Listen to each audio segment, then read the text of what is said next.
Oh,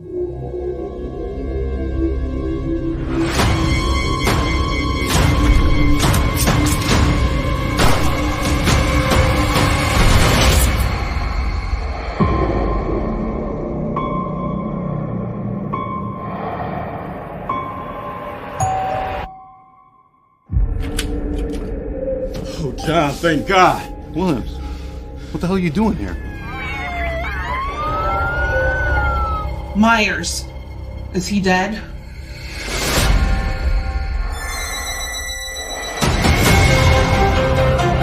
Myers has zero emotion. He has no motives. If he sees, he kills.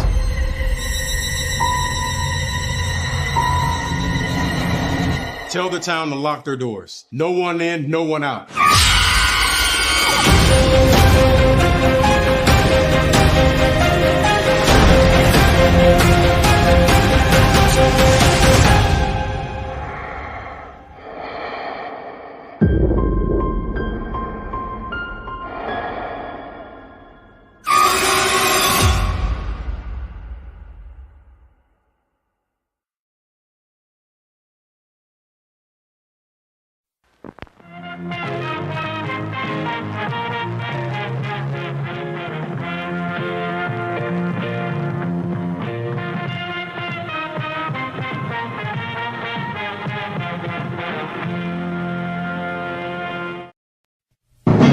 The Jeff Meacham Network's Multiverse of Media. For over 15 years, the recognized symbol of excellence and the standard bearer in coverage of sports and entertainment. The following program contains strong language that is not suitable for young children. Viewer discretion is advised.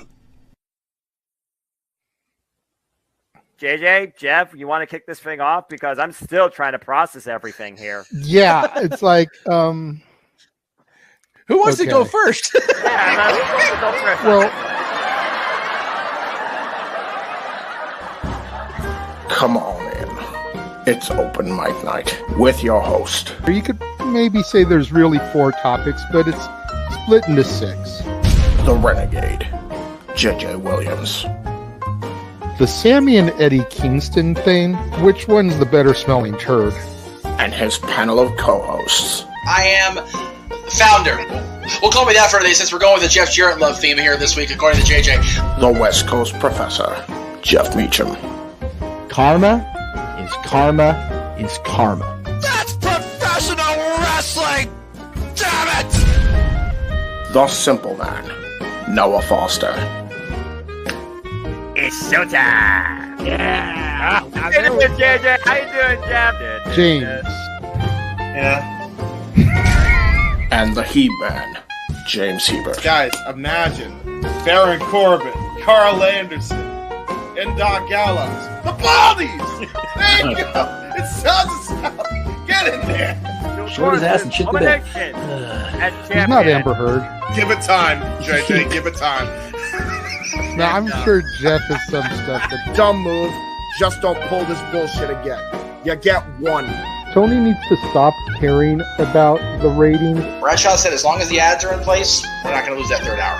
Ring of Honor does not have to be AEW light. They don't necessarily have to coexist with each other. We kind of saw that tonight to a degree. Along with a panel of guests. Well, he's no longer glorious. Don't you bring that up. You want me to rant about what my NXT used to... No, we are done here for the night. I swear, James. Because you never know who may show up for open mic night. I leave our company in the capable hands of an extraordinary group of superstars, employees, and executives. The first thing that came to my mind was, it's about damn time. Amen! All I have to say to that picture is Hulk Hogan.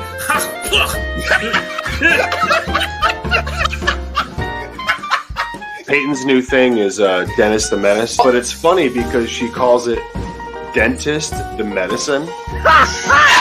That's great. When Elliot Taylor came out and did Born for Greatness live, I was popping my pussy, having a great time. I didn't care. I was having so much fun. Sit back, relax, and enjoy the show. Fuck Bill Belichick. We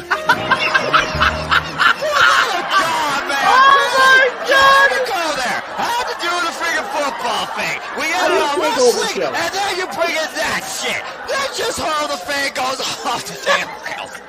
Brilliant, bloody brilliant. We're here.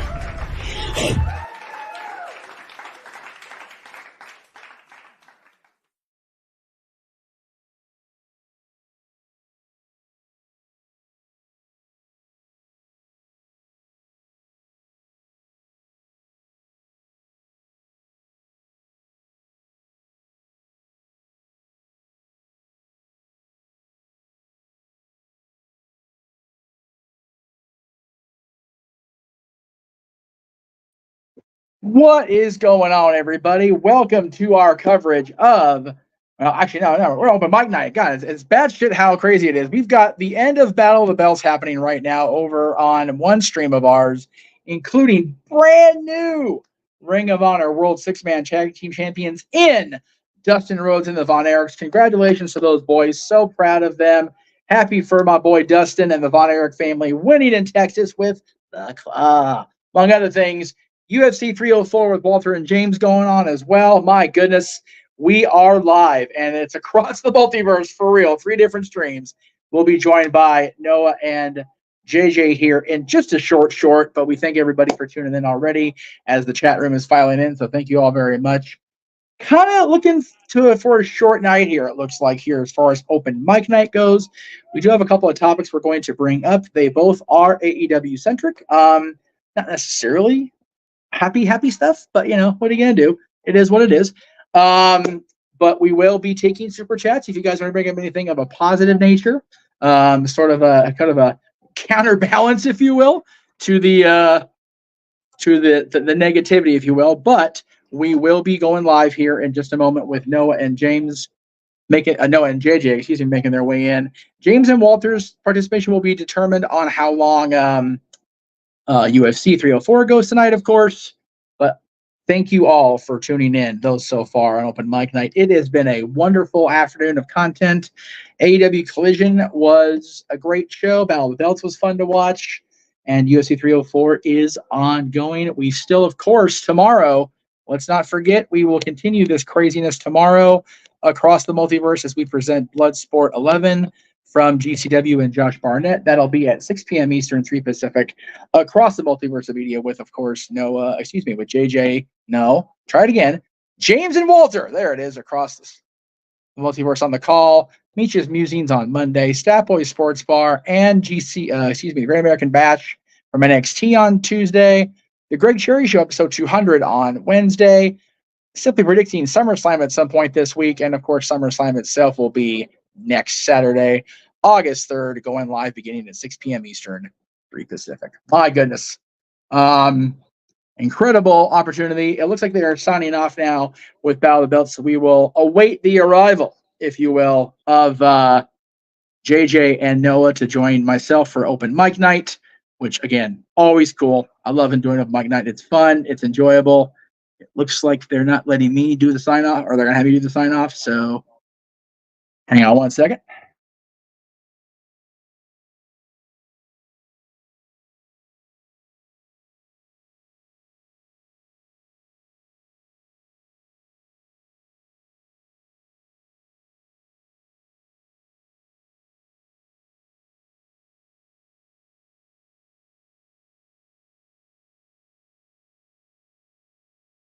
All right, there we go. We're back live. There we go. All right, guys, we'll be joined by Noah and JJ here in just a short. But in the meantime, let's talk about what's coming up. I'm always excited when SummerSlam season rolls around. WWE has definitely done their thing and stepped up their game. I have a vested interest in the matches announced for SummerSlam, which doesn't happen every single week. Every single year, I should say. But it is happening this year. I'm very excited for everything going on with SummerSlam. And let's see, Daniel is here. So, yeah, again, we don't have any topics really, Daniel, so I'll go ahead and throw this up there really quick. I'll go ahead and answer it before everybody pops in. Get myself back on screen. I'm trying to do this shit. There we go. There it is. Daniel says, I know this isn't a super chat, but I saw recently the Mortal Kombat DLC trailer for the continuation story of MK1, aka 12, and seen new DLC, including the T1000. That screams go face. That's pretty cool. I'm not a gamer, and even as a kid, was never really into Mortal Kombat necessarily. So, that's definitely a lot of other people's bag, not mine. But as long as Mortal Kombat is still a viable property, still a viable moneymaker, I don't see why not. And they definitely have proven that to be the case over the years. So, Safet, Safety, good to see you. I know you were along for our AEW coverage, so thank you for that, brother. Much, much appreciated.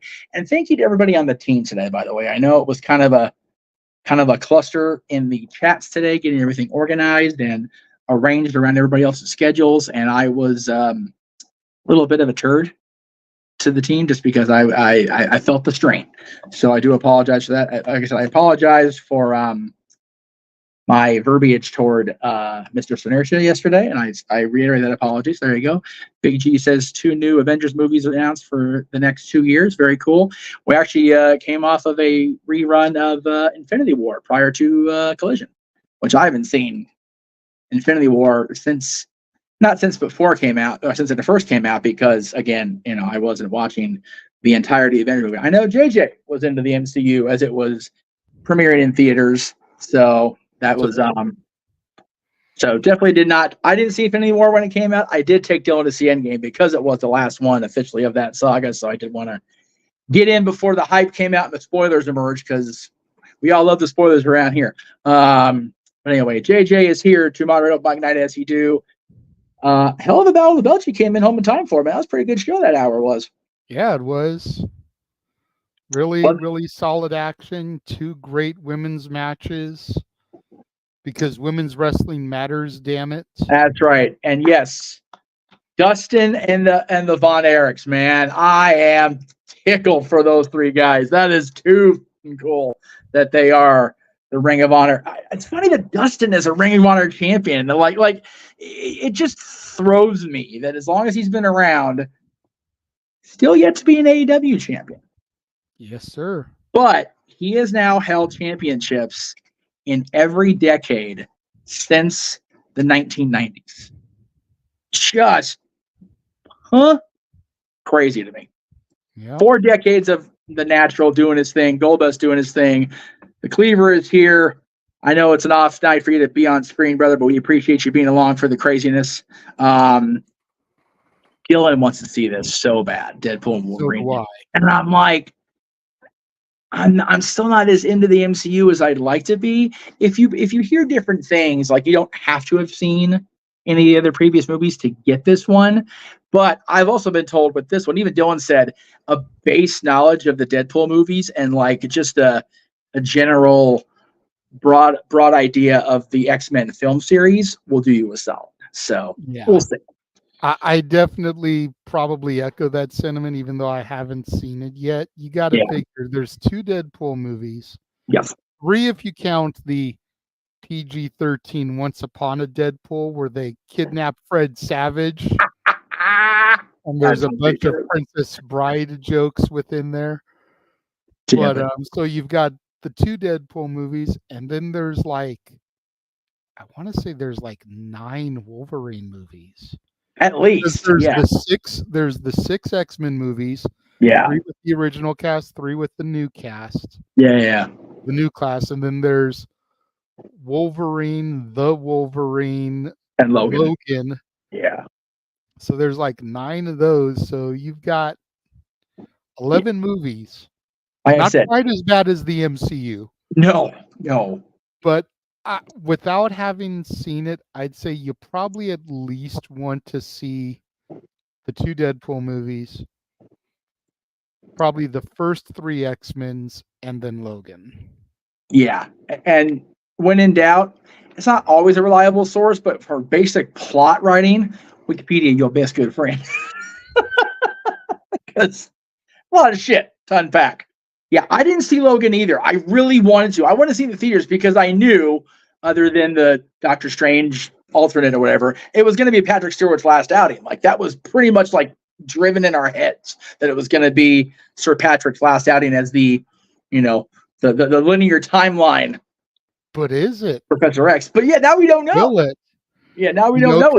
Because Hugh Jackman said that Logan was going to be his final one, but now he's back with this, and now he said that him and Ryan really want to be in a Spider-Man movie with Tom Holland. Jesus.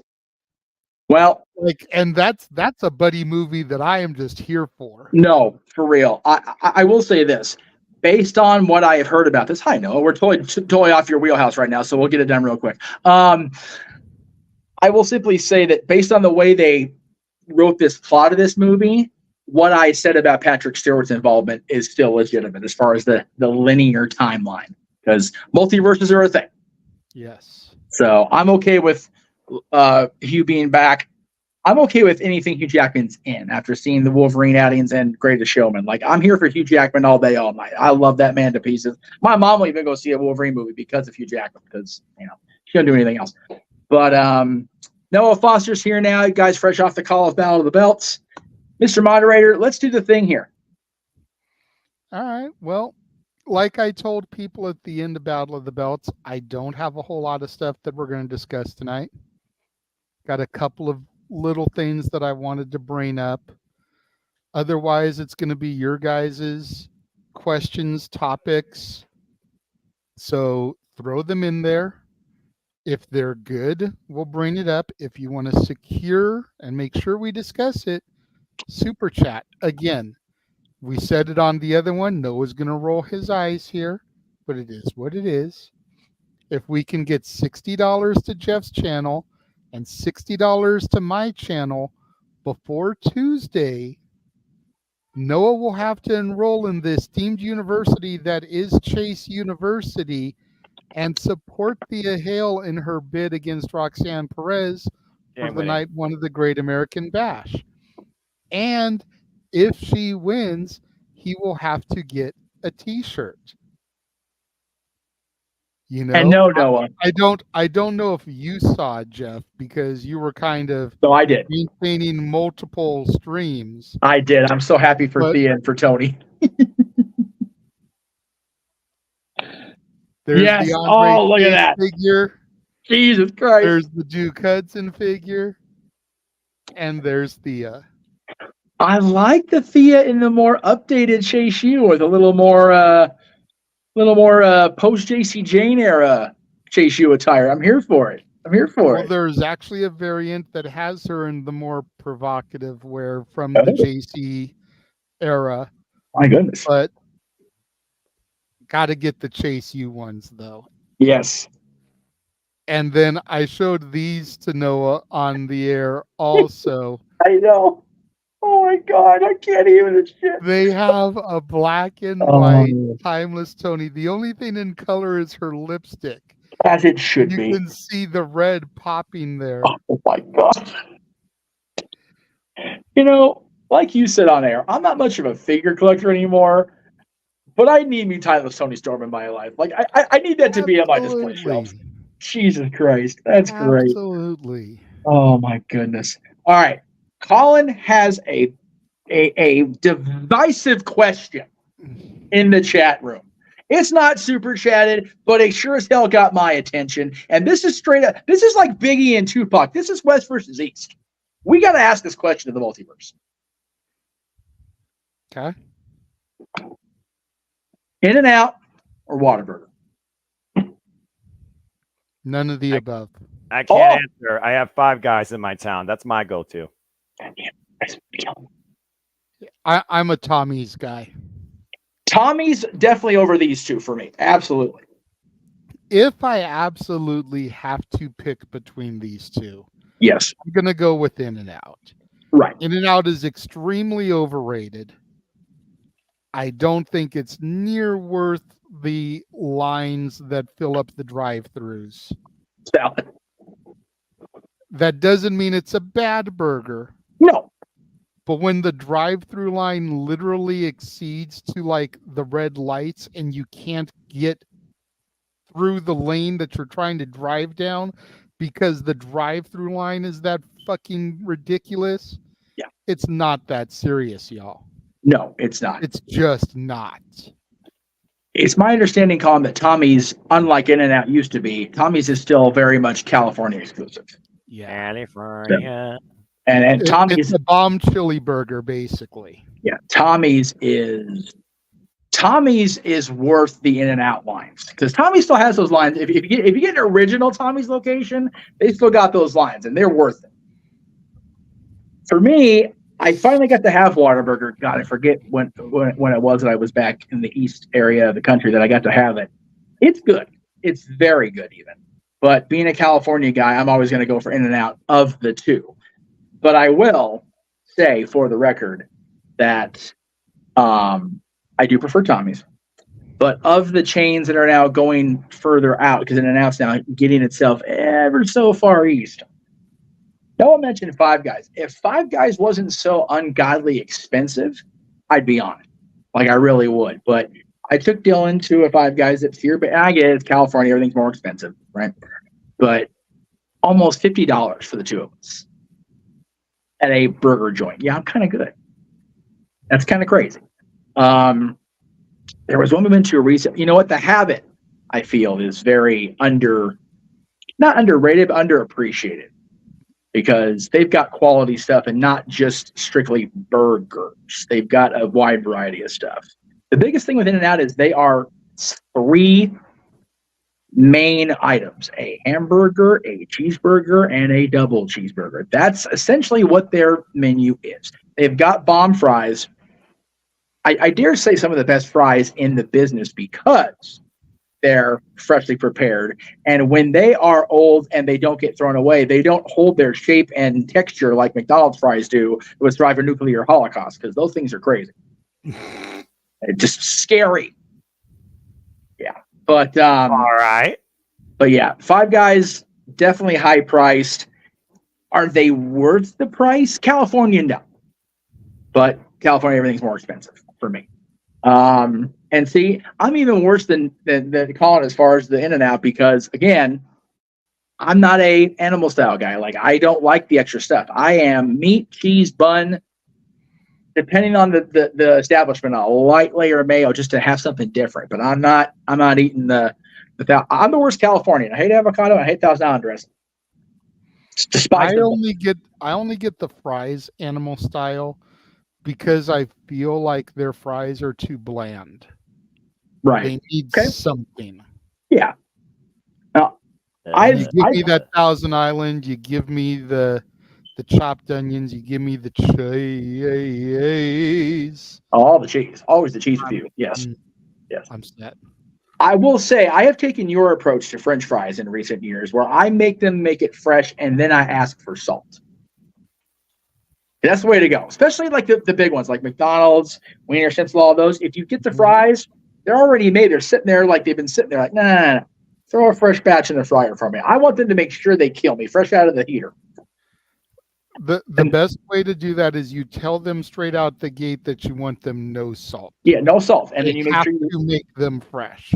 Yep, that's what I've been doing. I tell them no salt. That way they make it fresh, and then most places they had the little salt packets there on the island. Now you can grab them. Yeah. So that's what I've been doing, and that I completely blame you for that because in a good way because where was I? I was at KFC the other day, and Dylan and I both wanted their fries. Them fries tasted like we found them under the bed with that turkey leg from Disneyland. They were that old. Like, how old are these fries? Like, I paid this for no. Like, give me fresh. So, gotta go with it. So, Colin is on a Whataburger stance when he asked the question. Sorry, Noah. So it's just like it's one of two wrestling talk. I mean, I'm just here. I'm working on our stuff, so man, I'm just doing the usual. Noah always multitasks. Yes, he does. He does. So, first topic we will bring up, and like I put in the open mic night chat, these are the only two things that I really wanted to get into, and I really don't want it to come off as an anti-AEW conversation. No. I'm gonna try my damnedest not to lead it that way. I know how much Noah loves AEW, but I feel like these things are going to tend to teeter towards the negative, so we're going to try our damnedest not to reside there. But first and foremost, Camille, of course, made her debut this past week. Yay.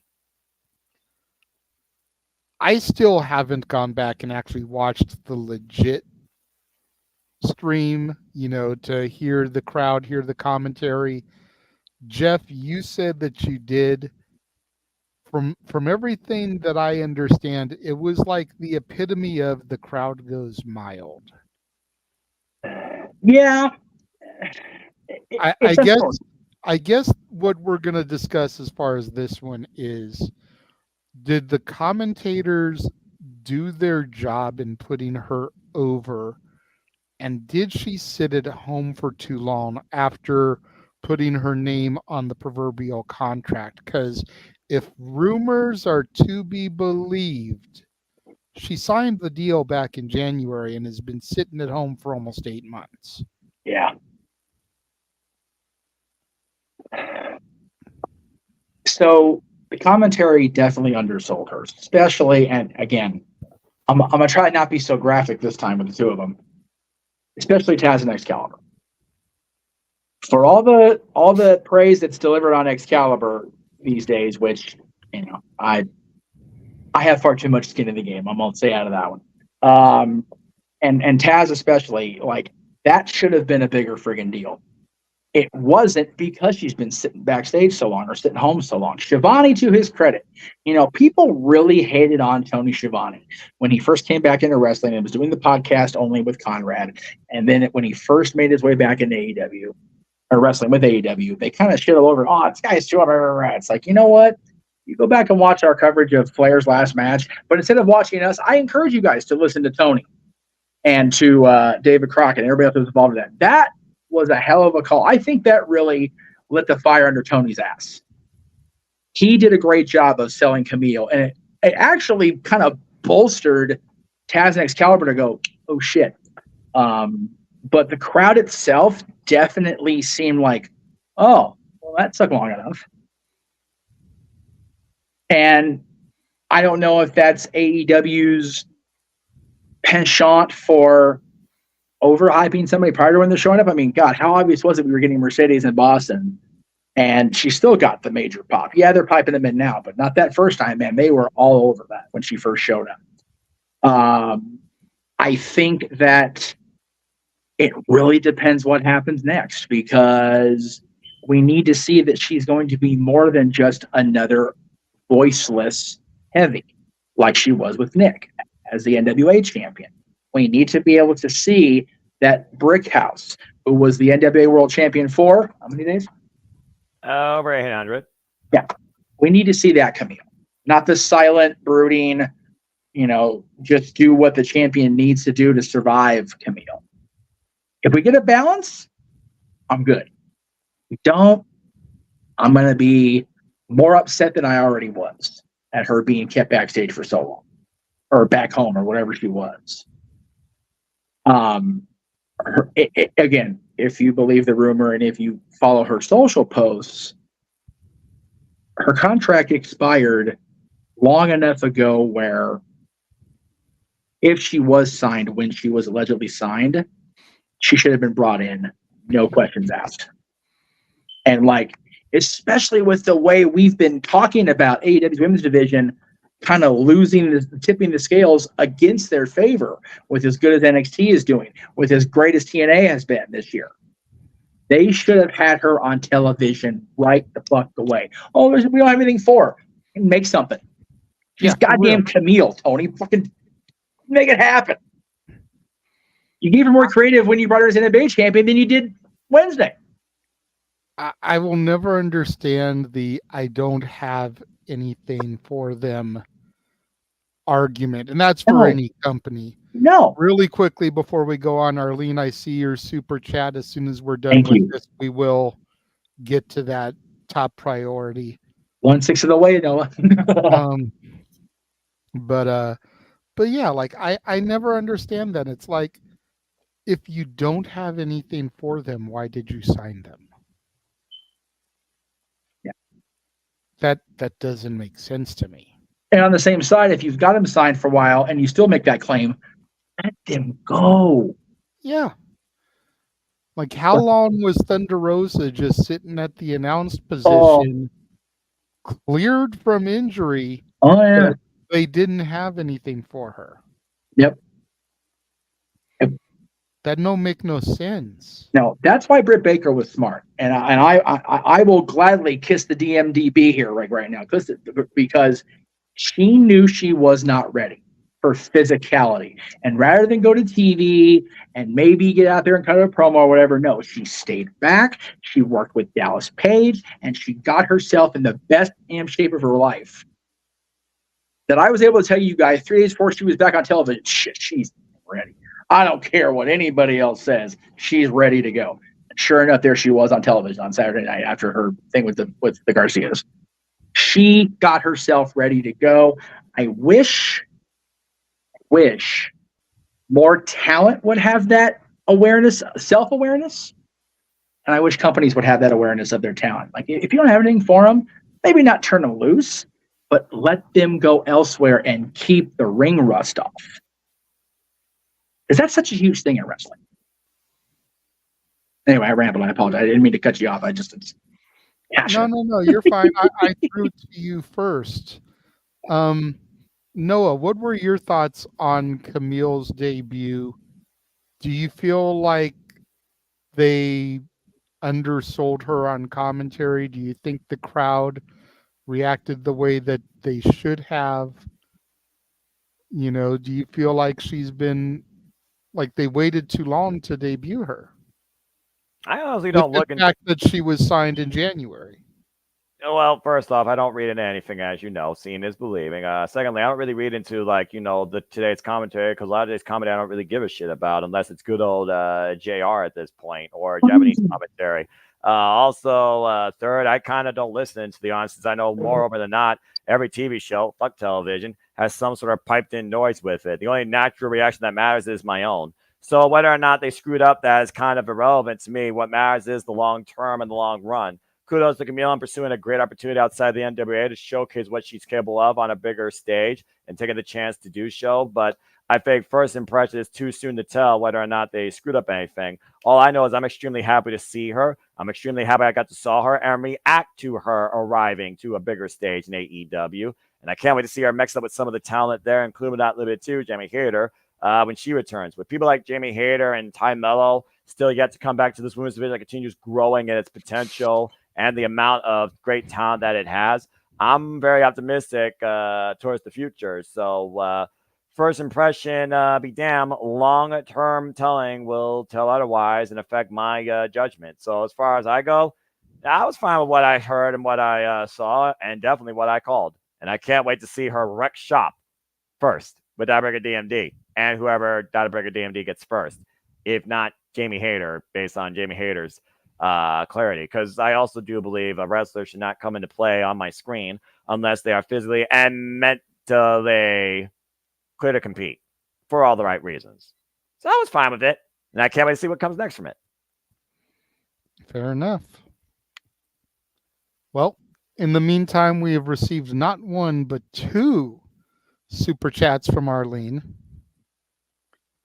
$20 bombs a pop. Thank you very much, Arlene. Now a third of the way to getting Noah to enroll in Chase U by next Tuesday. Let's keep them coming, folks. So the first of Arlene's 2 questions.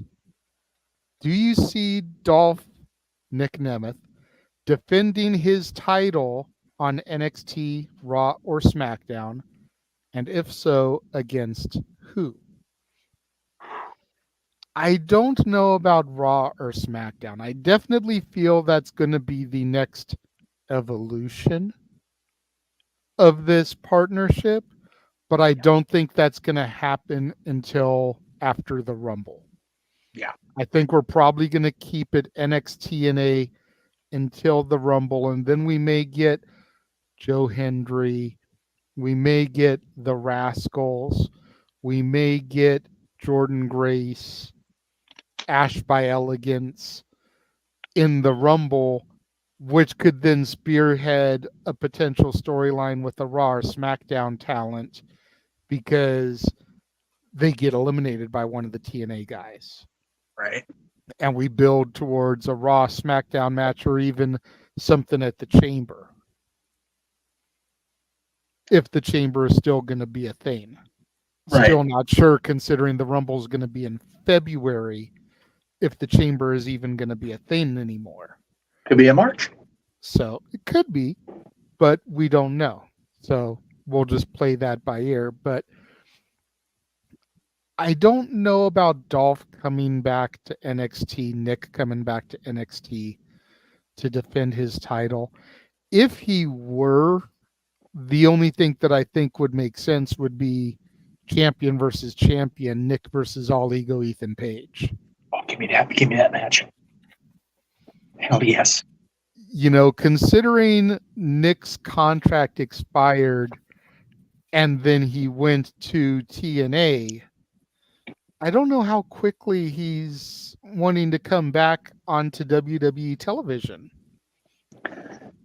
Is there nothing but good vibes? Is there a little bit of animosity for the way that things ran out on his end, you know?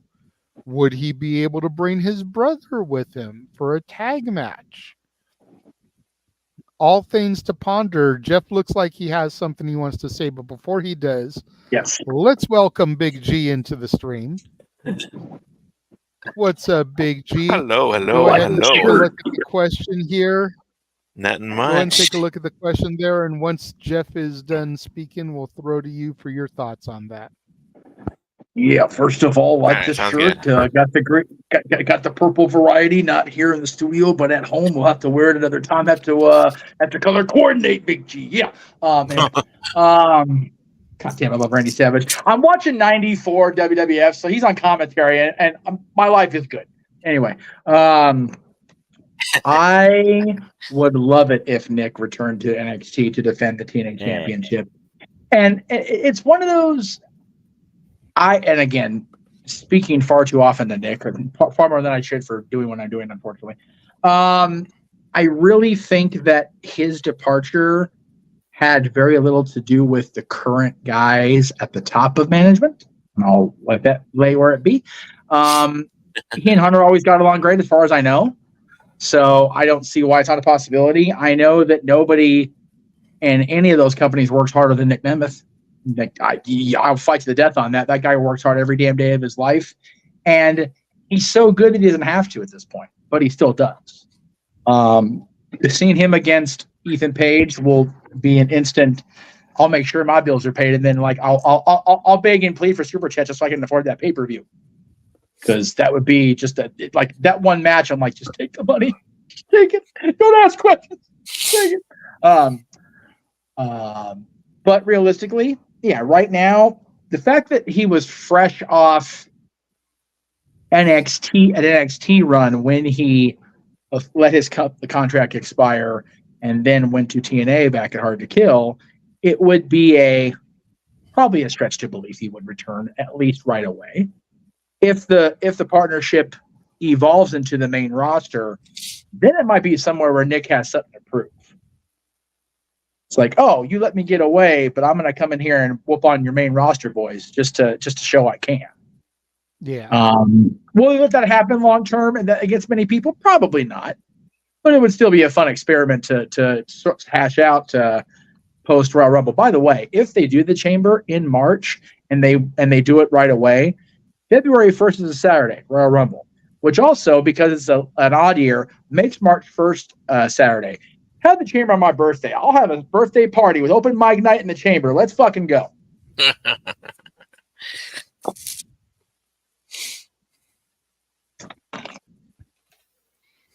Okay. Big G, what are your thoughts?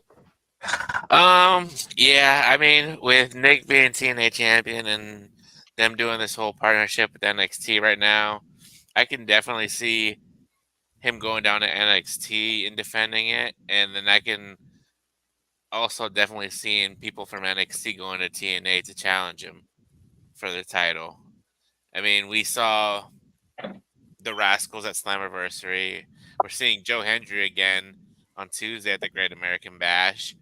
You know, so I'm digging this partnership, and like Jeff said, if this partnership grows onto the main roster, yeah, Nick's gonna have something to prove or show to the guys. Like, you guys let me go, I'm back as a world champion again, and I'm just gonna whoop on you guys. So Yeah, Jay, I think I heard you mention it. Joe Hendry showed up at a freaking NXT live event, like not even on TV. A house show. Did he really? At a Davenport, yeah. Last night he showed up at an NXT house show. This NXT shit has gone to the next level. It's like he already freaking flyered the entire parking lot with autographed posters promoting the concert for this week, which Noah and I are going to get to be there for the call for. Let's fucking go. Dude, that's awesome. So good. Then he showed up for a house show. Joe Hendry is taking this shit to the next level. And yes. Well, here's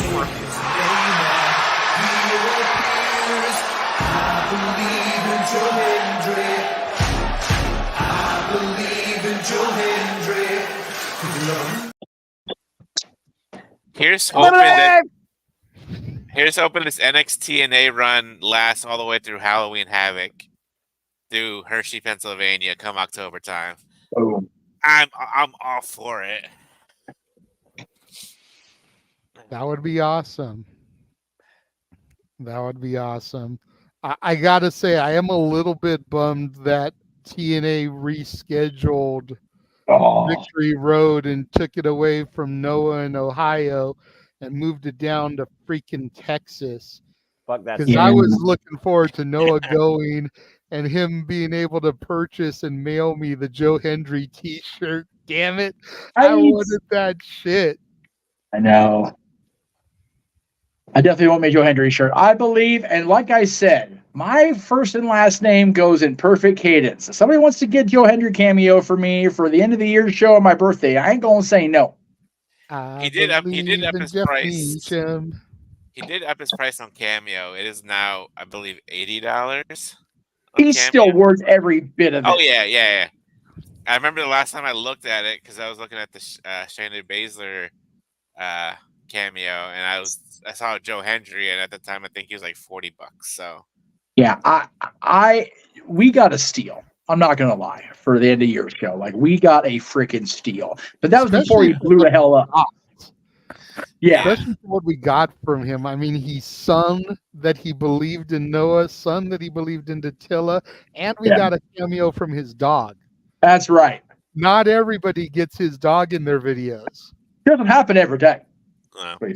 Yeah, I am all for, again, it'd be a lot of saving on my part because I have nothing coming in, but I am all about a Jeff Meacham, Joe Hendry sung theme song for the end of the year show. We'll run that shit every freaking show. I don't give a shit.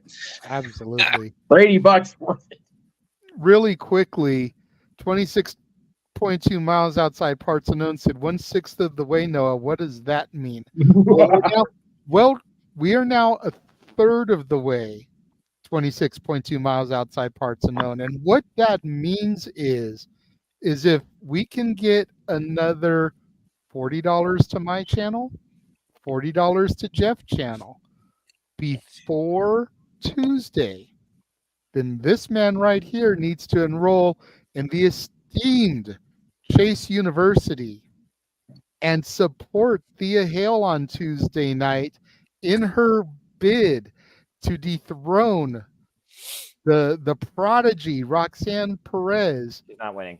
From her NXT Women's Championship. And should Thea win, she's not Noah would then have to get a Chase U t-shirt and wear it on a PLE or an open mic night. I'm thinking preferably an NXT PLE where she or Chase U are wrestling. That way, he's in full gimmick for the actual show. And no, That is what that means, sir. We need another $40 in super chats to the Casa channel and to the Jeff Meacham Network. If we can get it tonight, that's even better. But Monday is pretty much the cutoff as far as if we want it to be done for this week. We've actually got till the end of the year to get it. But if we can get it by Monday, then Noah has to do it come Tuesday while she's challenging for the title. Yes. And two things out there to the multiverse. No, that doesn't mean you can buy him the Thea Hale figure and send him the T-shirt because he can't wear that. You can buy the Thea Hale figure and send it to JJ. Yeah, by all means, do that. Please do. Yeah, please do that. But do not send it because then he can fudge you like, oh, I got a T-shirt. Like, that's not what we meant. That's a loophole. Yes. And hey, Rich Holland showed off some bomb ass black T-shirts with the Chase U logo. I'll get me one of those because I can wear that and look decent. I still want to get that one to go with my red one. Yeah, I wish they would sell the sweater like Andre wears. I would totally sit here with like a dress shirt on, put the sweater over it, and just totally rock the Andre Chase look. At least look a little bit comparable to this man with a suit and tie. Yes. I will say we're not that lucky on the karma for the shirt to arrive on time, nor that actually happen. No. No. But damn it would be good. But he doesn't have to get the shirt until she wins it. Right, exactly.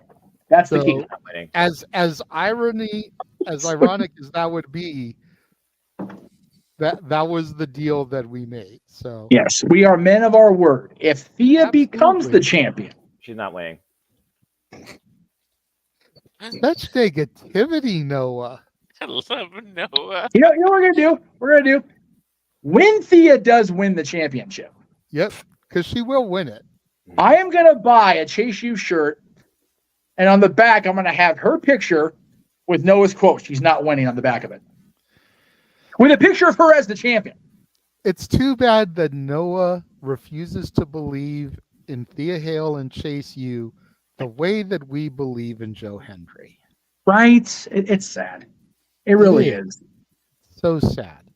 But what's not sad, you know what isn't sad? Arlene's other super chat. No, that's valid. But I was going to have you bring it up. I just want to say before you do, Virtue with the quote of the week, though. He put out on Twitter, I believe in Joe Hendry about as much as Tony Khan believes in Wardlow. I was like, God damn. He's not wrong. Yeah. Out of line. But out of line. He's not wrong. We believe in Joe Hendry, but I don't think anybody believes in Wardlow anymore. Poor bastard. He's been pushed down so far. Anyway. Does he even exist on it? No, I'm kidding. I don't know. Sad. And that takes care of that. So. All right. Well, Noah's like really quickly before we go to the other one, Noah didn't give his thoughts on that. Oh, yeah, Noah, do you see Nick Nemeth defending his TNA World Heavyweight Championship on NXT? And if so, against who?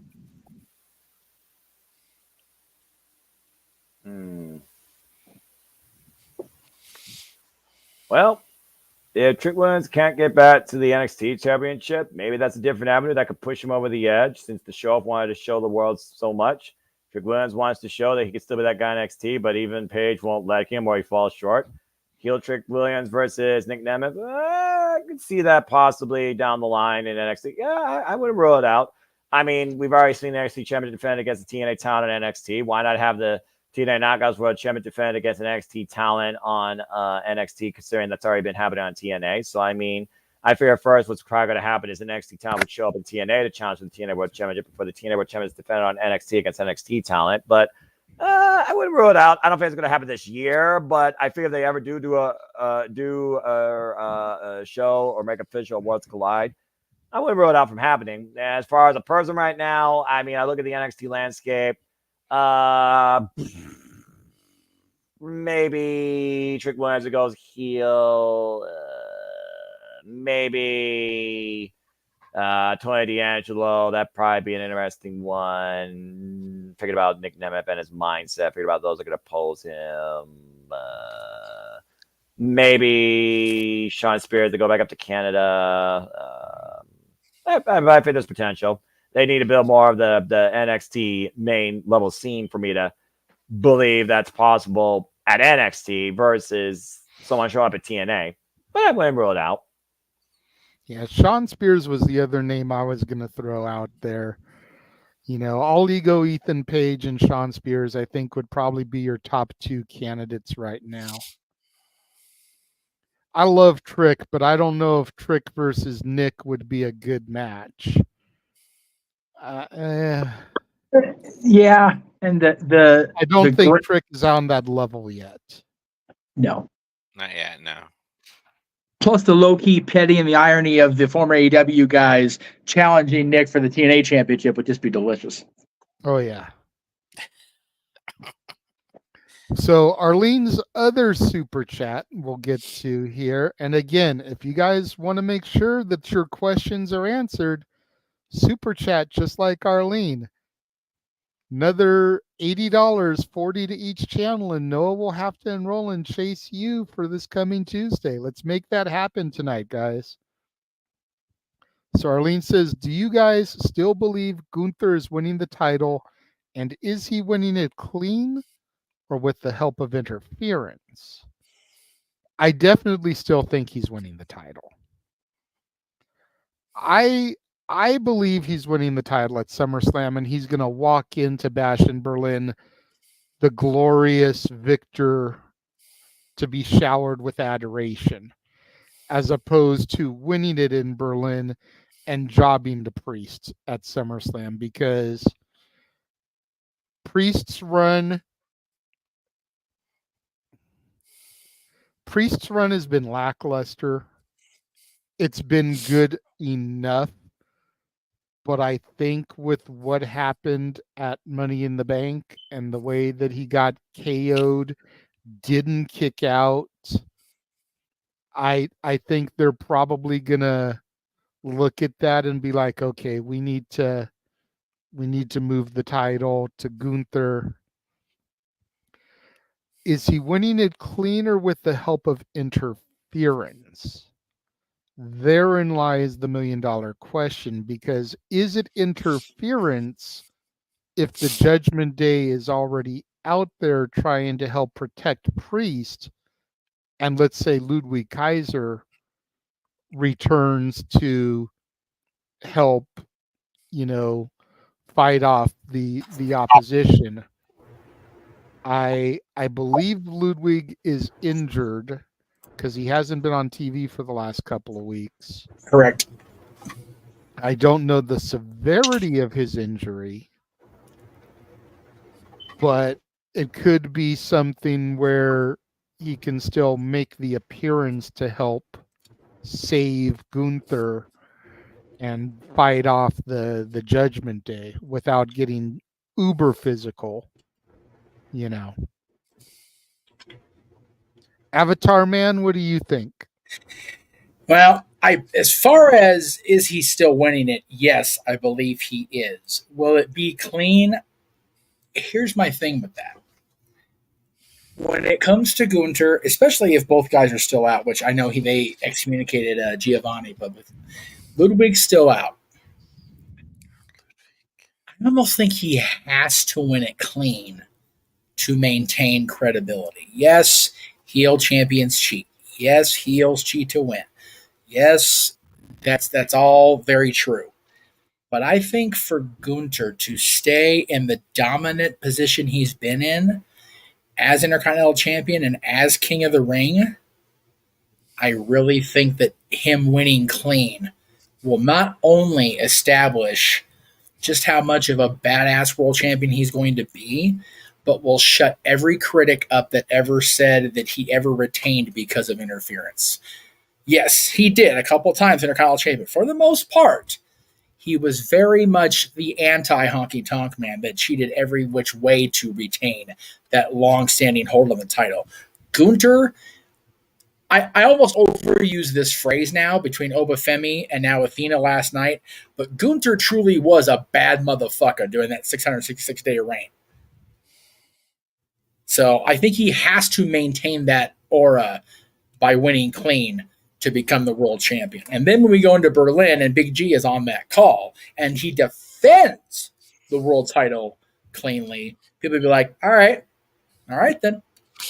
Show us. Keep going.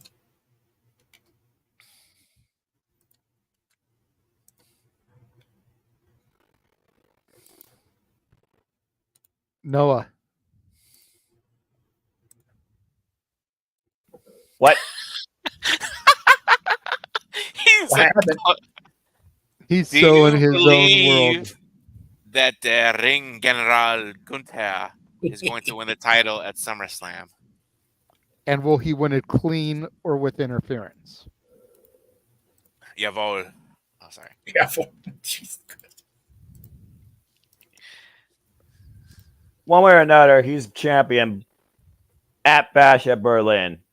So to answer the question, because I've been a fan of the Ring General since I can last remember, bring calm for life, I believe, yes, he does win at SummerSlam, and I'll talk more about it predicting, but I do look at the ever-degrading storyline of Judgment Day being maybe Damian Priest Judgment Day, and somebody else for that matter.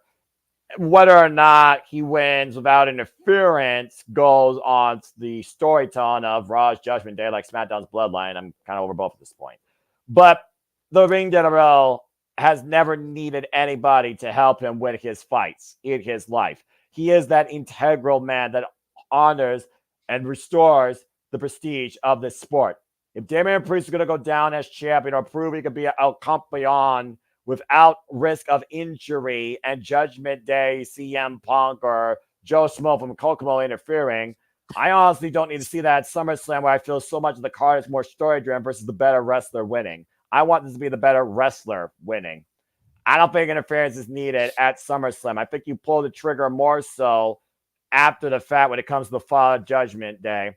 I'm going to say he wins at SummerSlam right now, but I don't think there's going to be interference. But I think there's going to be a moment of doubt, and I think that Damian Priest is going to be caught off guard, and Gunther is going to surprise us like he did against Pete Dunne at NXT TakeOver in New York. Because you don't need interference with the Ring General in the ring. You just need to be the better wrestler. And with all due respect to Damian Priest, he's not that. Okay. Big G? Yes. I believe Gunther is going to win at SummerSlam. And he is going to win clean. I believe, if I remember correctly, in his 660 days as IC champion, he never had any interference from anybody. Correct. From Imperium. And as he always says, Die Mata is heilig, the mat is sacred. And I believe he believes in that. And he's going to walk into Berlin in Germany and show everybody, this is why I was champion for 666 days. He will bring prestige. I mean, yeah, the world title's been around, since Seth brought it back, but he's gonna bring prestige to that title. Well, respect, I'd rather see, and defend it with honor. Yeah, bring back the honor to the sport. For everyone else treats it like a joke, but he don't. So here's a little teaser. So for Bash in Berlin, I might be throwing in some German here and there. I want that. Please do. That. I'm here for that. Absolutely. Yeah, I want that. I dig it. Yeah. As long as you translate yourself afterwards, for those that don't speak it. I will. That's probably best for those that don't know. But I'm looking forward to that, Big G, and I'm really looking forward towards how you gel with others, because that definitely right there is going to be one of the biggest matches for me this year in WWE. Damn right. Yeah. So I'm looking forward to it. I still kind of wish it was Seth freaking Rollins versus Gunther, but Damian Priest and Gunther, they both have a similar story towards, You think they don't deserve to be in this moment or weren't going to be in this moment? Going to prove you all wrong. And this is definitely, looking at this card, second most important match I'm going to see at SummerSlam that I actually do care about. Nice. Good. Besides? I think because I just want to see that Cleveland idiot finally knocked off his block. Please let LA Knight win the United States Championship. Yeah. Yeah. I'm not gonna lie. When they did that face-to-face, whatever it was a week ago, and Logan called him Sean, I popped. Right? Because everyone's like, oh, I know him as LA Knight. Oh, I know him as Eli Drake. It's like, no, fuckers. I No, know this him is- as Sean Ricker, damn it. That's right. So when he called him Sean, I popped for a minute. People in the chat rooms are like, oh, he used his government name. I mean, I kind of knew his like real name, and when he like said it, I'm like, what? Yeah, Did he just go there? G-U-B-M-E-N-T, government name. Yeah. Government. That's Like right. the gov- Pepper like- Frogs remembers. like governor for Anthony Ogogo in AEW. But yeah, like I said, I'm looking forward to being at SummerSlam next week Saturday. But I look at this card and I'm like, there's some good stuff here. Why is this happening? Oh, Jelly Roll's performing. Yay. Oh, this match is happening. Okay, I need to go get a hot dog. So I mean, yeah, I'm looking forward to this overall. Noah is gonna be there as Nia Jax decimates, baby. That's when I'm gonna go to the concession stand and get a hot dog. Ooh. Hey, if you do that, you might miss some Money in the Bank cash in, good sir. I already saw one last year at SummerSlam, and I still think it's Judy Stratton versus Bailey 1-on-1. So for me, it's kind of like meh. All right. Fair enough. Well, not bad chat here. Had a few topics this first hour. Matt, good to see you. We're doing well. We are going to take a moment here. We are going to run Noah's favorite commercial, our watch-along trailer. When we come back, we'll get into some more stuff. So again, if y'all have more topics, more questions, be like Arlene Dominguez and super chat. That's right. I'm just going to be We watching. want to get Noah to enroll in Chase University. Let's make that happen, y'all. We will be right back.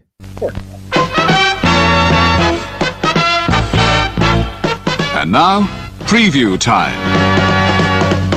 So let's take a look at what's coming your way.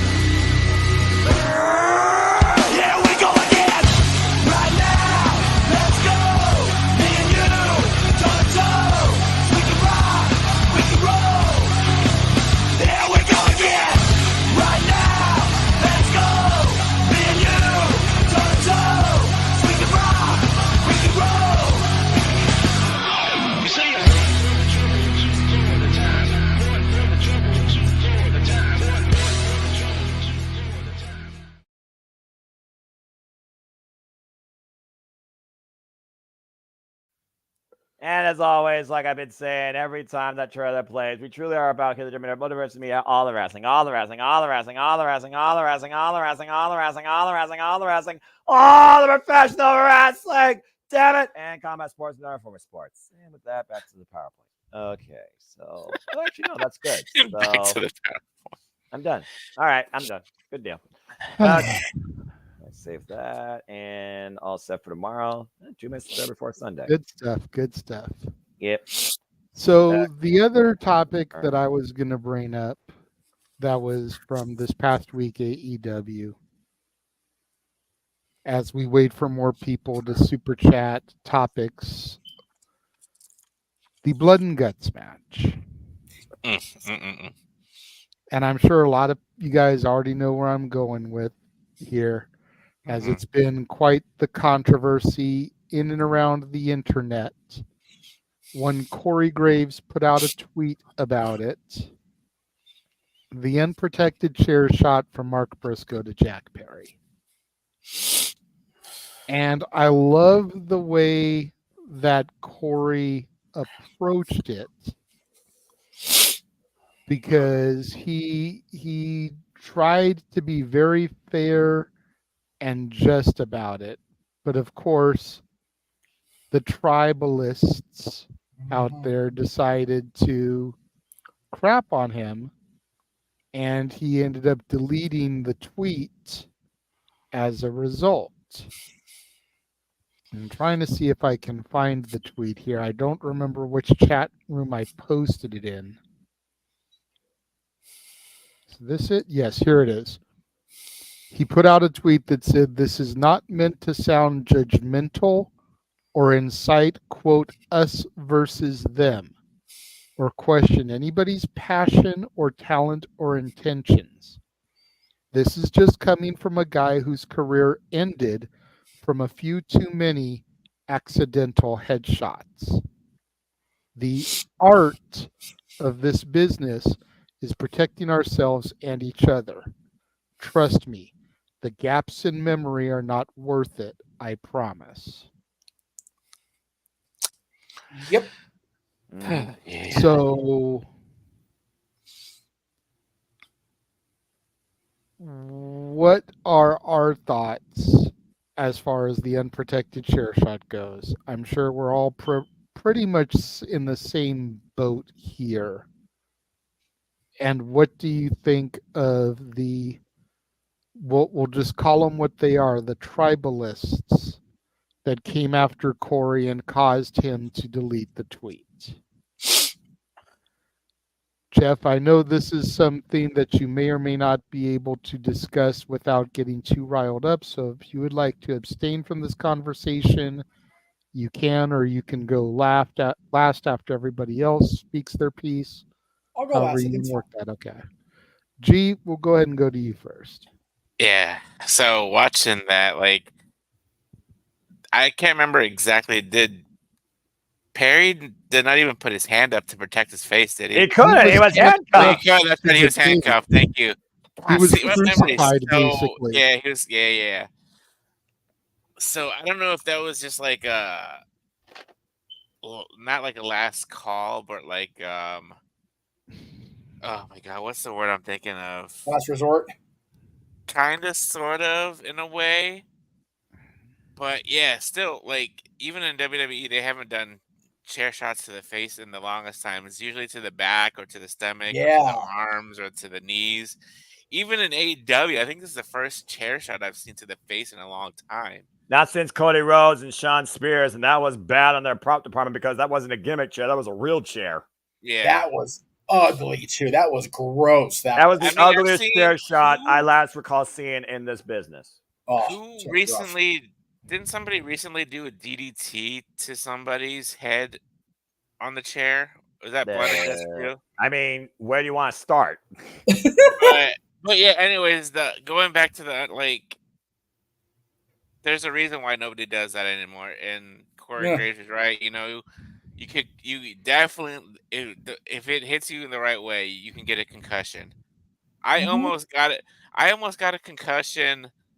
Well, not really a concussion, but the other day on Luck of the Draw, I didn't crack the egg open beforehand. Right? And I literally cracked it on my hand. That's tremendous for all the wrong reasons, G. And then Greg was like, you know, you need to crack it a little bit beforehand, otherwise you're gonna give yourself a concussion. So I was like, oh my god. Oh. Yeah, come on, bruv. This was even before Blood and Guts happened. So, but yeah, you know, I'm not really very familiar with concussions and all that stuff like that. But I mean, yeah, I'm sure there's a lot of memory loss that happens. You're not the same person. Nope. Look at Antonio Brown. He has CTE. You know, after that one play, he's never been the same. I feel like if you get a concussion or anything like that, nobody's ever the same after that. So I just, hopefully they learned their lesson from Blood and Guts and stay away from chair shots to the face. So that's my take on it. Okay. Noah? That's like I said. I mean, you already know where I stand by this. Protect your mentality. I mean, I also say protect your physicality. Again, my mom's a stroke survivor. It's literally Disability Awareness Month, and I just looked at the spectrum of disabilities. And my mom, of course, when you have stroke, sometimes your brain doesn't work the exact same way with your body, nor does your memory. Concussions, though, truly affect your memory more than your body, but also your body can shut at the same time. And at the end of the day, even if that chair was gimmick, it's the visual. And you also got to consider who it triggered, a literal concussion victim who got a concussion from this business and has never and will never be the same again. I appreciate Corey Graves coming in with a humble retort and honestly some good awareness advice for anybody in and out of this business with how important it is to protect yourself from blows to the head of any sort. Either way, I also don't acknowledge the T word or those that call themselves that. I'm just a professional wrestling fan, nothing more than that. I'm also a person that understands how important it is to have this intact. To this day, I don't even know if mine's fully intact because I was born developmentally delayed, but so far I'm still functioning as you see. So again, be more aware of where your passion lies and how you swing at it too. Gimmick or not, you don't want to put that visual out there that somebody literally might have been concussed or that someone could survive like this without being concussed. It's a double-edged sword. Screw the tease, but that being said, protect your mentality. Avoid stuff like that on your screen and towards anybody you're in the ring with or in a cage with. Yeah, as somebody that used to wrestle, I've taken chair shots before. Non-gimmicked chairs. More often than not, I was able to get my hand up or the chair shots were to the back. I maybe took one unprotected chair shot in my entire 10-year run, but I don't really remember. And that's not, from unnecessarily headshots, but as a guy that has epilepsy, that has had seizures pretty consistently from 10 months old until I was about 13 or 14. Oof.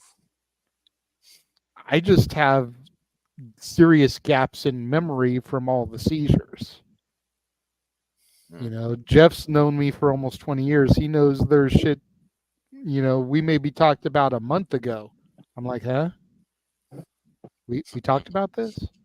I know member. ...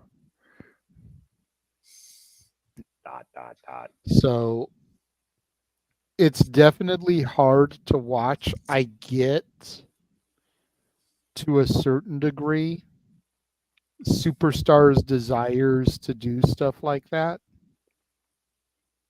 As somebody that performed themselves, I get it. Because at the end of the day, and I'm going to use this statement very loosely because I don't want Jeff to chastise me, but at the end of the day, it is all entertainment. We want to entertain the fans. Yeah. So I can get an entertainer's desire to do something like that to a certain degree, especially somebody like Jack, who this new scapegoat gimmick is really elevating him to levels that we never thought we would see out of him. No, it's true. He's got, this is going to sound really wrong, so I apologize, but he's got a gorgeous, luscious, full head of hair. So it's going to be a little bit curly, a little bit softer to try to cushion some of that blow. Whereas somebody like Jeff, who's lost his hair, and me, whose hairline is receding, it's going to be a little bit tougher to take that. He's got full body hair, lots of it, so it's going to cushion it a little bit. And then, of course, if it was in fact a gimmicked chair like the fans say that it was, that's going to make things a little bit easier as well. But we come back to a quote that Jeff loves to use from the Undertaker's Hall of Fame induction. Perception is reality. The man is handcuffed to a cage Yeah. And just gets rocked in the way that he does. Yeah. Do we not think about people like Christopher Nowinski, who had to retire from concussions? Do we not think about people like Chris Benoit, who had the brain of an 80-year-old Alzheimer's patient from all of the times that he had gone through head trauma with diving headbutts and shit, and ultimately led him to do what he did that fateful weekend? Yeah. There's Corey Graves himself. That's why he put the tweet out there. It's a man who has gone through this. Yeah.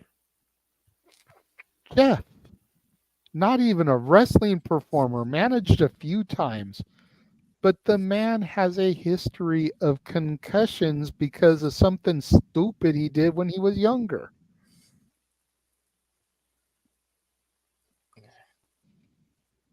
All I'm saying is we need to be a little bit more aware when we go out there to do stuff like this. It's the same thing that I had an issue with the whole Martha Hart thing, and hanging somebody when she's in the building. It's like, really, this is where we need to go with this? All about the visual at the end of the day, despite the safety that's put into play clearly. The visual, though, is what causes the trigger.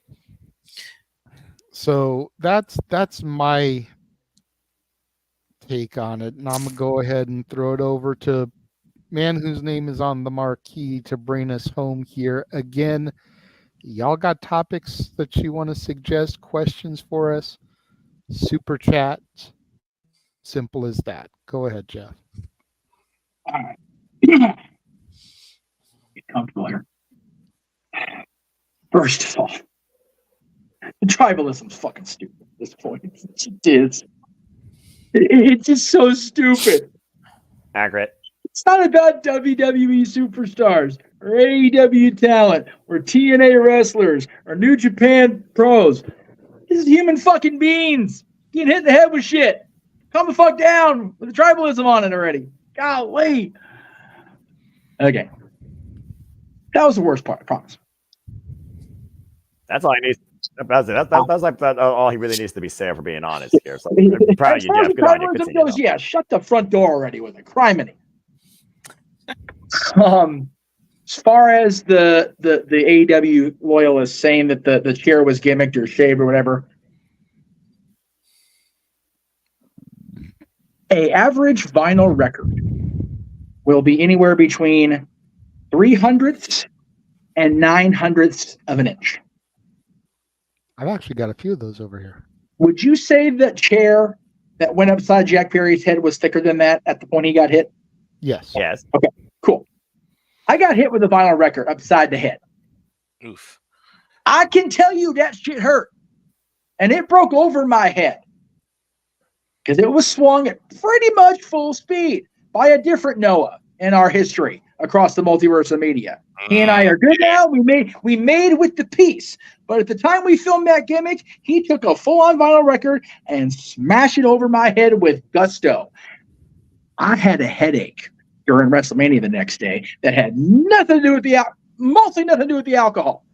Okay, then. Mostly nothing. Mostly nothing. Because Mostly. there was some good shit flowing in Mostly this household. nothing. Pretty much sitting over here in that chair over there. Anyway. Okay. Why is the Hall of Fame and not WrestleMania? I still don't know. Me and Lee just made our choices that day. Anyway. As far as the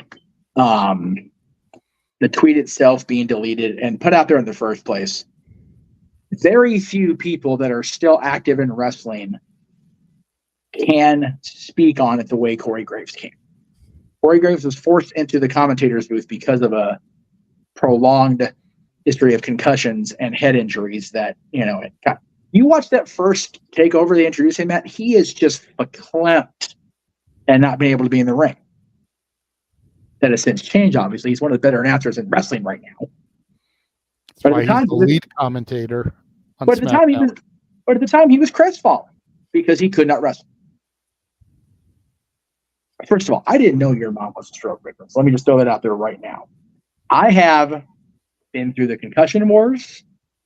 I have a friend who has had epilepsy his whole life. And my grandmother passed from a pair of strokes in the course of a week. All that stuff is related to the blood in the blood flow in the system and head trauma, one way or the other. Yeah. So the sheer arrogance of the two gentlemen involved in this, and again, I love Mark Briscoe. I think he's fun. I am entertained thoroughly by him. In a time where I wasn't by him and his brother, I was very jaded against him and his brother because of the lack of communication between them and PWG over the years. That I was a paying customer, but I love me some Mark Briscoe. I can even tolerate Jack Perry now because I understand it takes two to tango, and having heard all sides of it now, it's one of those. You know what? You do stupid shit in a moment of fury and anger. But they're moving forward with it. So if they're moving forward with it, why can't we as fans? Right? No fucking excuse for never taking a chair shot in 2024. Period. There's just the chair was shaved. Okay, cool. It's still a blow to the head without protection. There's a strike program, Noah. There we go. There's no excuse for it. There's just not. And yes, Jay, you mentioned, my history with concussions for stupid shit in my youth. Car surfing, not paying attention to when I'm getting on a plane and bucking my head into the overhead compartment. Stupid unawareness. These guys knew exactly what they were going to do, and they did it anyway. That's not lack of awareness. That's dumb fuckery is what that is. And having spoken with Dr. Nowinski and other experts in this field after everything that has gone down between my life in 2001, seeing what happened with Chris Benoit in 2007, seeing what has happened with professional athletes. You mentioned the football player that was diagnosed with CTE. And again, to clear everybody up, I forget the name you mentioned, Jay. I am sorry. Antonio Brown. Antonio Brown. And Antonio Brown is passed away? No, he played for the Steelers. That's what I thought. Okay. Yeah. You can't diagnose CTE in the living, unfortunately. We haven't got there with technology yet or medical experts, but there is a way that there's a different terminology for it. But yes, you can detect every symptom of CTE within the living now. They have a different name for it. Based on the symptom list, looks like I'm on my way, if I'm being real with y'all. So yeah, it is irresponsible. And when I think about all the times in my life that I've had one of the darker symptoms surface as a result of the head trauma, have had them surface in my life as recently as the last 2 weeks, watching that match back and being on the air and having to watch it happen just chapped my ass to no end that it was actually happening. And especially, and again, we're not trying to make this let's hate on Tony Day, especially with his tweeting about the safety record of the company. That is about the most ungoddamn safe thing you can do. It hit somebody in the head with a steel chair. Period. Yeah. So the excuses are done. And people have asked me very nicely, and we talked about it within the group, to not harp on talent anymore based on our own personal shit with them. I'm fine with doing that. But when I have the head of a company on a social media platform continuing to brag about the company's safety record, and there's almost 50 people on the injury list right now because something happened in his ring, and we have shit like happened on Wednesday night with an unprotected tear shot to the head, I am going to call that out until it stops happening. I feel it's my responsibility as the guy with his name sitting up there in the upper right-hand corner and somebody that's been doing this for almost 25 years. I feel I have a responsibility to my audience and to my team and to me to be like, no, that shouldn't be happening. Fuck that. It shouldn't be happening on television. It shouldn't be happening at live events. It shouldn't be happening in anybody's bedroom, living room, backyard, whatever. We all need to be better as human beings about the way we treat ourselves and each other. And allowing an unprotected chair shot to the head is stupid. Coming down on somebody for trying to call it out in the most respectful way you possibly could have as a company outsider, but a fellow survivor and victim of this kind of head trauma, like Matt did. I forget Matt's last name. Sorry, Corey Graves. I apologize. But fuck me, that the way that he was just crucified like that was, I don't know why. I mean, I know why, but I much like, and again, Jay, I'm going to give you a little inside baseball. Much like what happened to me last Friday, I can't make my brain wrap around the stupidity of that he was just destroyed on social media for trying to make people aware and trying to be better. What are we doing as wrestling fans? This is why the rest of society looks down on wrestling fans, because there's so few of us that actually keep it even keel, that the majority of us that act like dumb fucks are the ones that get the attention. Yeah. We try to defend it. It just infuriates me.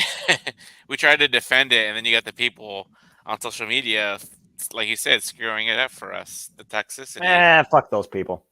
And I don't, and I'm not defending the chair shot, and nor am I. Again, part of it is, was it really necessary to put the tweet out? Probably not. Because it did more good, it did more harm than it did good, which shouldn't have been the thing. But that platform, especially more than Facebook, more than Instagram, more than any of these other ones, is the most toxic. And the tribalism is so thick. We should have a tribal chief on Twitter instead of fucking WWE is what we need. Acknowledge the fact that we're a bunch of Twitter twats, and somebody get elected to sort that shit out. I don't think that person would be able to live with their device. We need that troll slayer virtue to come back. You know what? Seriously, with the tweet he put out about Joe Hendry, and you can throw this video up since I said his name, and Wardlow, I wouldn't be opposed to it, but at the end of the day, virtue is not 100% of the time that guy. Like those motherfuckers on Twitter. That's the thing. Here's that baseball for you. David Stafford's actually a decent dude. Right? It's just the fucking Twitter trolls just cramp him up. Gee, don't know what that feels like. Not at all. No, I'm perfectly even keel. I'm talking about those Twitter fucktards. It just is sad because I've been a fan now going on 34 years almost, been covering it for over 22, and I have the same amount of my mouth as I did then. Because we can't just agree that some part of it we like. The majority of us have to focus on what we don't like. You and I all the time, JJ, whenever we have a week of good shit, pal, if you can't find one thing in wrestling that you like in fill in the blank here, then you're sitting here with a purpose, and your purpose is to be a twat about it. Absolutely. The thing I was looking forward to tonight were things, ironically, that had little to do with AEW, even though they were AEW presentations. Right. I was looking forward to Thunder Rosa versus Maya World on Collision. Yep. Because of watching the Mission Pro product, knowing Maya World has come through Mission Pro, is a member of Mission Pro, which is Thunder Rosa's company. Right. So basically seeing a teacher-student-esque style matchup. Yep. And then seeing Willow defend the CMLL championship against the virtuosa Deonna Purrazzo. Even in a non-title. The matches were taking place on AEW television, but one is a CMLL match and one is a freaking Mission Pro match at the end of the day. Yep. That's what I was looking forward to tonight. But there's still something, Noah. Something on both shows that I was looking forward to. Heck, I even tuned into Collision tonight just because I was watching Jeff and Noah calling it, and I was like, you know what? Let me just turn Collision on. Yeah. And even though I was like a little bit ahead of them. Like just watching Noah call the hologram match, Right. like I was like, yeah. That was the one match that I was like, fuck, this is stupid, but I still enjoyed it. Yeah. You know? And like I told Noah on Battle of the Belts when I was asking him about that Maya World match, it was like, with them having residency for Collision up until the Saturday before All In Texas, they need to have more of the Mission Pro girls coming through for matches. And if they don't capitalize and have Izzy Moreno in the crowd for a Mercedes Moné segment, they Lord. have already fucked up. I asked Jeff and Noah in the chat when that was going on. I was like, with Thunder Rosa being in AEW and being the head honcho of Mission Pro Wrestling, you know, and Izzy being her champion right now, I was like, Izzy's got to be there in AEW in the foreseeable future. Absolutely. And I said, as long as we Like you get said, Izzy and Mercedes in a long-term storytelling finish, JJ, revenge match, fucking take my money. I think I know Mercedes is a dynamite person, and here we go. I'm gonna put Mercedes over with all the shit that I talked about her on the air. So Jeff, do you have your notepad and paper? You know, so you can start taking notes here. I'm trying to hang on to the desk to make sure the fucking thing doesn't collapse. Yeah. Even though we know that Mercedes is a dynamite, more or less exclusive talent, that's the A show. Right. For as long as this residency is going on, she needs to appear on Collision. That's the only way it makes sense. Right. Yeah. Have Izzy reprise her role for the first couple of weeks as the fan in the front row, and have Mercedes stop, like make eye contact with her. Let there be that tension. Yeah. Then the week before the final residency Collision, you get that interaction explosion so that the final episode of the residency, you get Mercedes versus Izzy ahead of All In. And the last episode of Collision at that residency in Texas is Izzy and Mercedes. I'm here for that. Izzy does look at this stuff. Exactly. It makes sense. And you know, just having Mercedes come out to cut an in-ring promo each week and just kind of hype up the Brit angle, that's all you got to do. But if they don't capitalize on this, they done already messed up. Yeah. Personal opinion. Jeff looks like he has an idea. Okay. And that's Mission Pro. Mission Pro's the 17th, yeah? Yes, sir. That's the week before All In. Just saying. Yes, it is. Just saying. Have Mercedes fucking show up at the show just to be that bitch about it. Hell yeah. Dude! Dude, yes. Because Collision is taped more often than not now. Uh-huh. So you have taped Collision air, and then you have Mercedes front row during Izzy's match, kind of turning the tables. Right? There you go. Fuck. That's okay. Yeah. Tony Khan, you can send your checks too. Will you stop that? Yeah, no, I will not this time because goddamn it, that shit writes itself. It really does. It does. I think these next couple collisions though in Texas are going to be live, if I'm not mistaken. Which is fine because even if they are, they can still build for it because they're not going to have Collision live. They're not going to have Collision live on the 24th in Texas, then being the next day. That's just jet lag stupidity. Yeah, no. The last residency is the week before, so the 17th, I think. So it's the night of the Mission Pro show. They're not that far apart. And again, after that, they're going over the pond to Dynamite from Cardiff before All In. Dude, seriously. Okay, super chatters. We want to get Noah Chase you. Fine, great. What the fuck ever. Get the money raised. We need to fly Izzy over there. No, not what the fuck ever.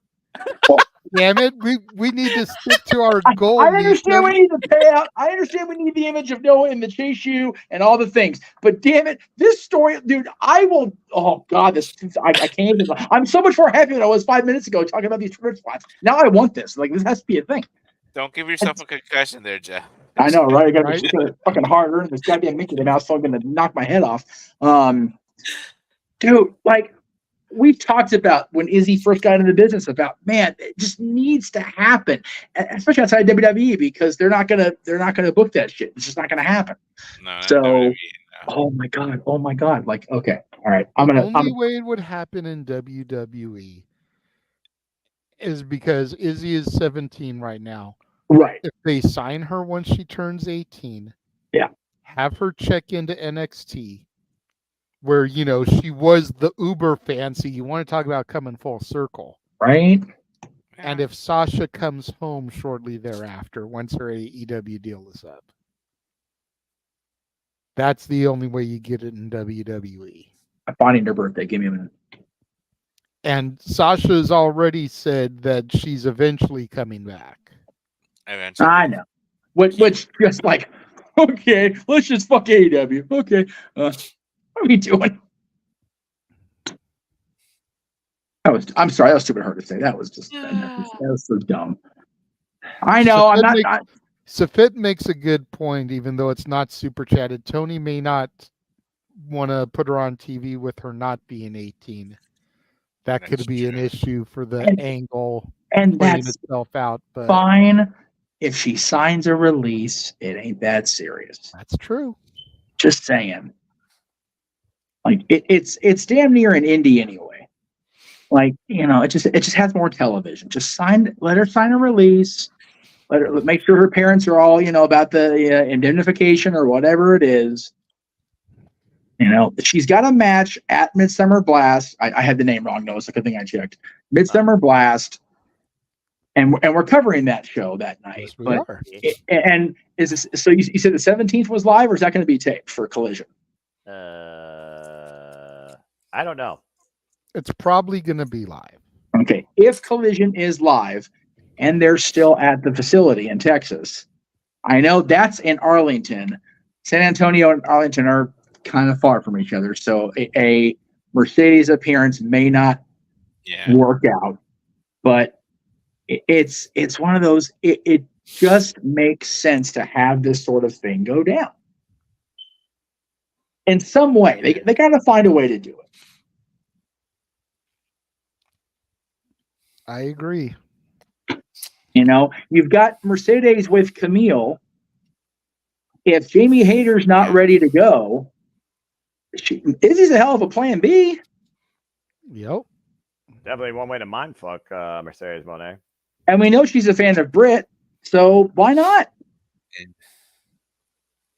I mean, I can't be a fan of Britt now at this point, but I mean, we've been fans of Britt since day one. I'm just saying. Well, some of us have. Since day one-ish? Well, G since day one-ish for sure. Noah since for sure. Me, I was hard on Britt for a while because of the overness of like the overdoing it, much like a lot of people are about Charlotte, justifiably. Much like a lot of people were about Becky here recently. There was a lot of Britt Baker on our televisions for a while. Yeah. But absence made my heart grow fonder, especially getting to meet her and know her, especially the story behind it. Like, isn't she like the nicest person ever? She's just a doll. I love Britt. I really do. And again, it's one of those unfortunate things when you get to become acquaintances and friends with people, like, so much. It's just like, oh, I can't share this. I can't say anything. And then she went out and said it. It was like, oh, thank God. Okay, now I can talk about it. Yeah, that whole medical episode she went through this last year was just, there is no reason she should be back in the ring. And she is. She's a fucking survivor and a badass. And I love her to pieces. I wish her husband would recover as quickly because, God damn it, do I miss that? I'm calling my television. Baby, that's it, man. Jay and I were there when he came back to TV the first time. Baby. And it was a fucking moment. And we broke it before anybody did. Yep. Damn it. But nobody wants to talk about that. Denise will never live that down. I love you, Denise. You'll never live that shit down because I know the truth. Jeff Meacham Network Multiverse of Media freaking broke that story. Don't get no credit for it. Oh, yeah, we did. We did that shit on the air in front of God and everybody. Yep. No members. Him and James were doing the call. That's it. We told him so. Mm-hmm. Denise only said it because I super chatted it. Grant, I spent the money, but you know what? For the acknowledgement, it was fucking worth it. I don't care. I'm trying to find this damn girl's birthday. The freaking internet's failing me here. Internet failed, as usual. All right. Oh, wait, here we go. Cage match. Cage match is always my friend. Yep. Wrestling Encyclopedia. No, Tony, don't take that literally. Don't be all saying I believe the same as you, because I don't. Anyway.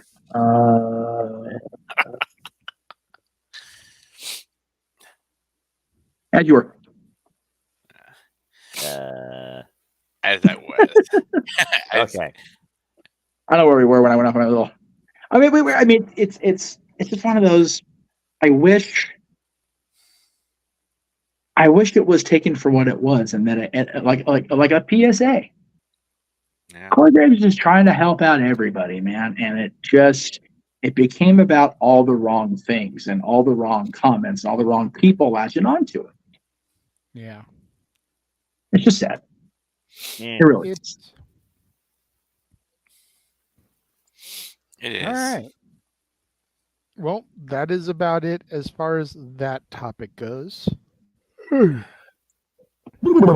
nobody else has any questions that they want to super chat, then I will run Noah's favorite trailer one more time. We'll go to these couple of questions that got starred that weren't super chatted, and then we'll get to the shows and get out of here. May 2nd. We shall return.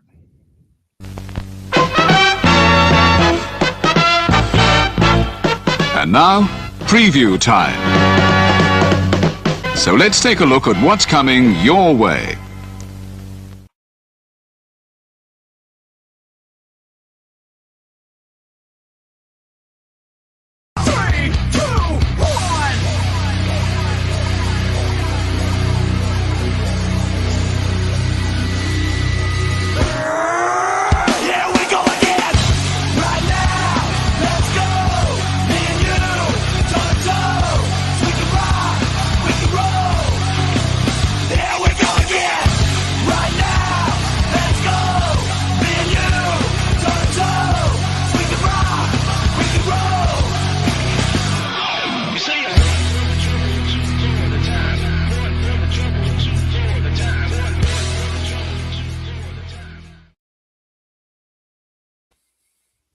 Wrestling!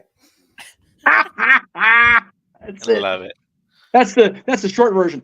There you go. She just turned 17 on May 2nd. So we got a lot. Got at least a year. Get them freaking release forms ready, TK. Like, Jesus, make it happen. Oh, good. Please. And Mr. and Mrs. Moreno, get a trip to London. Like, fucking hell. What are we doing? Anyway. Let Izzy cost Mercedes the belt to Britt. Oh, my God. Oh, my God. Because you know Bailey's going to go to that show. She'll be up in the cheesies, but you know she's going to fucking go. Watch her friend face Britt. Oh, yeah, definitely. You will hear her pop in the fucking nosebleeds. It'll be a thing. So cool. Anyone else is cool, JJ? What? Tell you what. Talking about it all weekend. You guys have a chance at home to not only enroll this man and chase you with your super chats, but when the inevitable goes down on Tuesday, get this shirt for him. And not only get this shirt for him, but because of what he's been saying all week, she's losing. Get this upgrade for him. Because he's been saying it, she ain't winning. She ain't winning. Oh, shit. She ain't winning. She ain't winning. She ain't winning. Is too. Lordy. How much I such a fuck Tuesday night if you doesn't win? Noah's gonna eat crow on Tuesday like I've been eating crow for like the past 5 years when I said The Rock was never gonna return. Right. You know what though, G? You get your redemption tomorrow in part because you're on the call for a hell of a show. Yeah. With 10 matches that are just gonna be banger after banger, man. I'm here for it. Yeah. Especially your girl. Whew. Yeah. Yeah, I don't know how I can watch it unless James sets it up through the Discord. Right. I kind of want to be on the call for the Bad Dude Tito match, dude. That's No. our Oh, boy. I know. Face of Barnett, though, dude. Barnett's holding crazy. Man, Who did I Tito knew piss off, Tito dude? before he became a bad dude. He was the nicest guy in wrestling. Like, he was like too nice. He When was he was just Tito Tito Escondido. Escondido. Fuck. Oh, too funny. I love this shit. I love professional wrestling, damn it. No, you got me on board. Fuck it. Whatever. Yeah. So the first question that got starred that wasn't super chatted was from our very own Big G. Yeah. And it is a question directed towards Oh Noah. yeah. Oh, yeah. There you go. Noah, who is your favorite superhero? Shane Helms. Nikki ASH. Nikki, oh Lord. Fuck, Mighty I forgot Molly. about that. Oh, my God. Mighty Rosie. Rosie the shit. Jeez. Poor Rosie. Hell rest in yeah, peace. Rosie, acknowledge that shit. That's right. Bloodline. Anyway, I'm good now. Superheroes really don't have that great of a way when you think about it. Yeah, I mean, they're the heroes, but they all have their own dark backstory, and some of them don't even know how to deal with that past without moving forward, as according to what I've heard out of Marvel and DC. I don't really look at that universe, nor do I think I have a favorite. I honestly don't look up towards a superhero, look towards a superhero either, because I also don't watch movies, so no answer. Pretty much. What is that? Pretty much pathetic.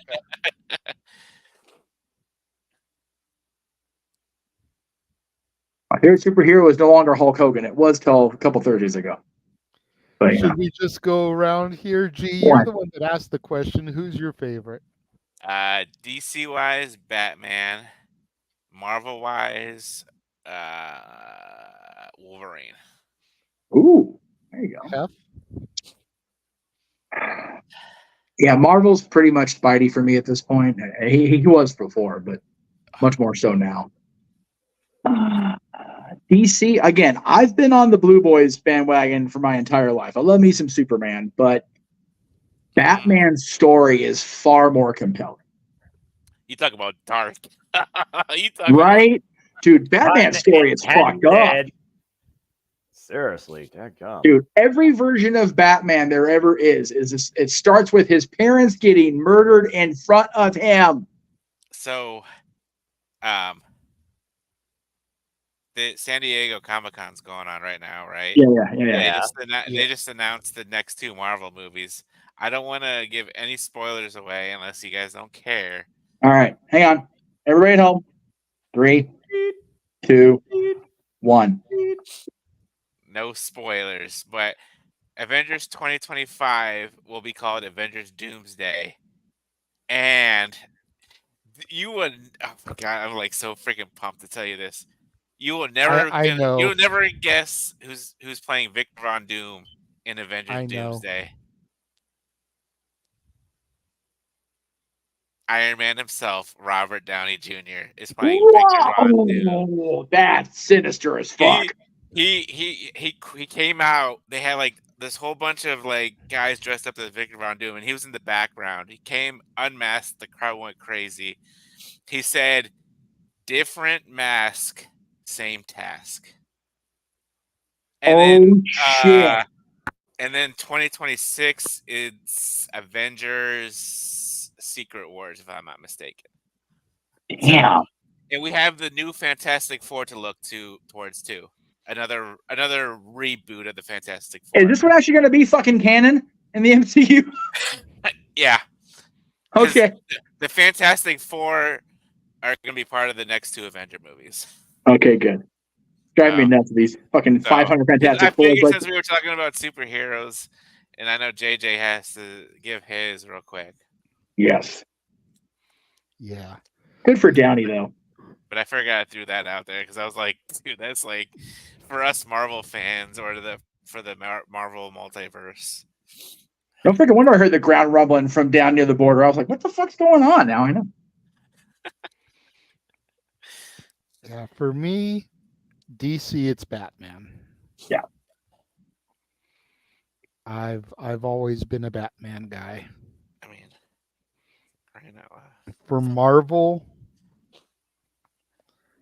I've got to go with Cap. Yeah. Okay. Especially watching the MCU, like yes, I gravitated to Chris Evans as Steve Rogers. You know, especially the original Captain America when he's having the conversation with the German doctor. You know, you want to kill Nazis, and he's like, I just don't like bullies. I don't care who they are. Right? It's like that's my shit right there. I was sitting here with Natalie on 4th of July watching the Captain America saga, and I'm like, that is why I'm Team Cap right Are you there. guys looking forward towards the new Captain America that's coming out? I want to Yeah. say next year. I'm curious to see how Papa Doc carries the shield. Yeah. My thing is, see, Did you guys watch the television show that was on Disney? I did watch Falcon and Winter Soldier, yes. Okay. I haven't had a chance to watch it yet. Okay. I'm convinced they changed the name of the movie from New World Order because then they would have had Hulk Hogan in it, and he was already Mr. America, so it would have been a conflict of interest. That's right. Mr. America and Captain America. Yeah. Too much. It would have been too much for the entire universe to deal with. Dude, I still say if they had done this movie in the early 2000s and had it been like prior to Iron Man, fucking put Kurt Angle as Captain America. No kidding, right? Yeah. Noah's over here is like, what the hell? I will say though, I'm watching Countdown with Rachel Riley, so you all just do your thing. This Baptiste is watching this game. Here's an interesting little tidbit. Since we're on the superhero conversation, then we'll move on to the other question. Yes, sir. The movie that Thomas and Martha Wayne took young Bruce to when they were killed, The Mark of Zorro. Yeah. Turns 85 years old next year. Isn't that crazy? Oh, wow. Yeah. Wow. Well, figure Batman's near that old, so yeah, it's crazy. Man, do you know the reason why they made Mark of Zero be the Mark of Zero? Fuck, I'm exhausted. Don't mind me. The Mark of Zorro what does Jack Skellington's dog have to do with anything? Hey, everything. You lay off of Zero. He's good people. They're opening that right at Disney. Zorro. They're opening it right at Disney this week, Jay. The Haunted Mansion holiday is opening in July. God damn, Disney, what are we doing? Closed for damn near a year. I understand that, but I understand that we're going to open it as holiday because why have the regular layover for? Exactly. But man, July 29th. That's like the kids going back to school. Oh wait, they did that shit too this year. Never mind. Go ahead. Lana's already in school. I know. They did it last year on the park's birthday, and now I can't. Schools are just weird. Anyway, I'm a professor. Here in a minute. Do you know why they had the Mark of Zorro be the movie? That was the movie that Bruce's parents got killed. Okay. Because Zorro was part of the inspiration for Batman when Bob Kane and company were coming up with a alternative to Superman for DC Comics. Like, well, he's a masked guy, doesn't have really powers, but he's on a mission of justice. That's exactly what Zorro was. Yep. Are you talking about the original Batman that they showed this movie? I'm talking about the story in general. Oh, okay, gotcha. The story in general, it's always been either a play or a movie. And then the more modern tellings, because obviously there were no motion pictures in 1930, whatever the fuck, the movie has almost always been the Mark of Zorro. Okay. Gotcha. All right. So the other starred question that I have is from Arlene's brother, Emmanuel Dominguez. So we get questions from both the Dominguezes today. He says, who is in the right, Rhea or Liv? And who deserves Dom in the end without the angle? Because we know Liv and Dom are ending together. I know we're Going right into from one topic that Noah loves to another one, love angles. I'm just gonna focus on the numbers here on countdown. No, because we're gonna go to you first on this one, sir. Oh, damn, that's dirty. Fuck you. What's the question? Who is in the right here, Rhea or Liv? And who deserves Dom in the end without the angle? Because we know Liv and Dom are ending up together. Oh, fuck, I'm not going first because I just had a really bad, naughty comment reply to what you just said. Fuck. Oh my god. Oh my god. Oh my god. I'll pray for us tomorrow. Right, seriously, y'all go to church tomorrow. Please pray for me. Oh my lord, that was bad. I pray for this word and say, Lord, have mercy on humanity. As far as love stories and wrestling and gold diggers and cheaters and hookers, I don't really give a fuck about none of that shit. It's about the wrestling. That's why, again, I'm like SummerSlam. But anyway. Remember, right Noah, here. we're going to be doing a watch along next week with the wedding of Steph DeLander and PCO. Oh my god!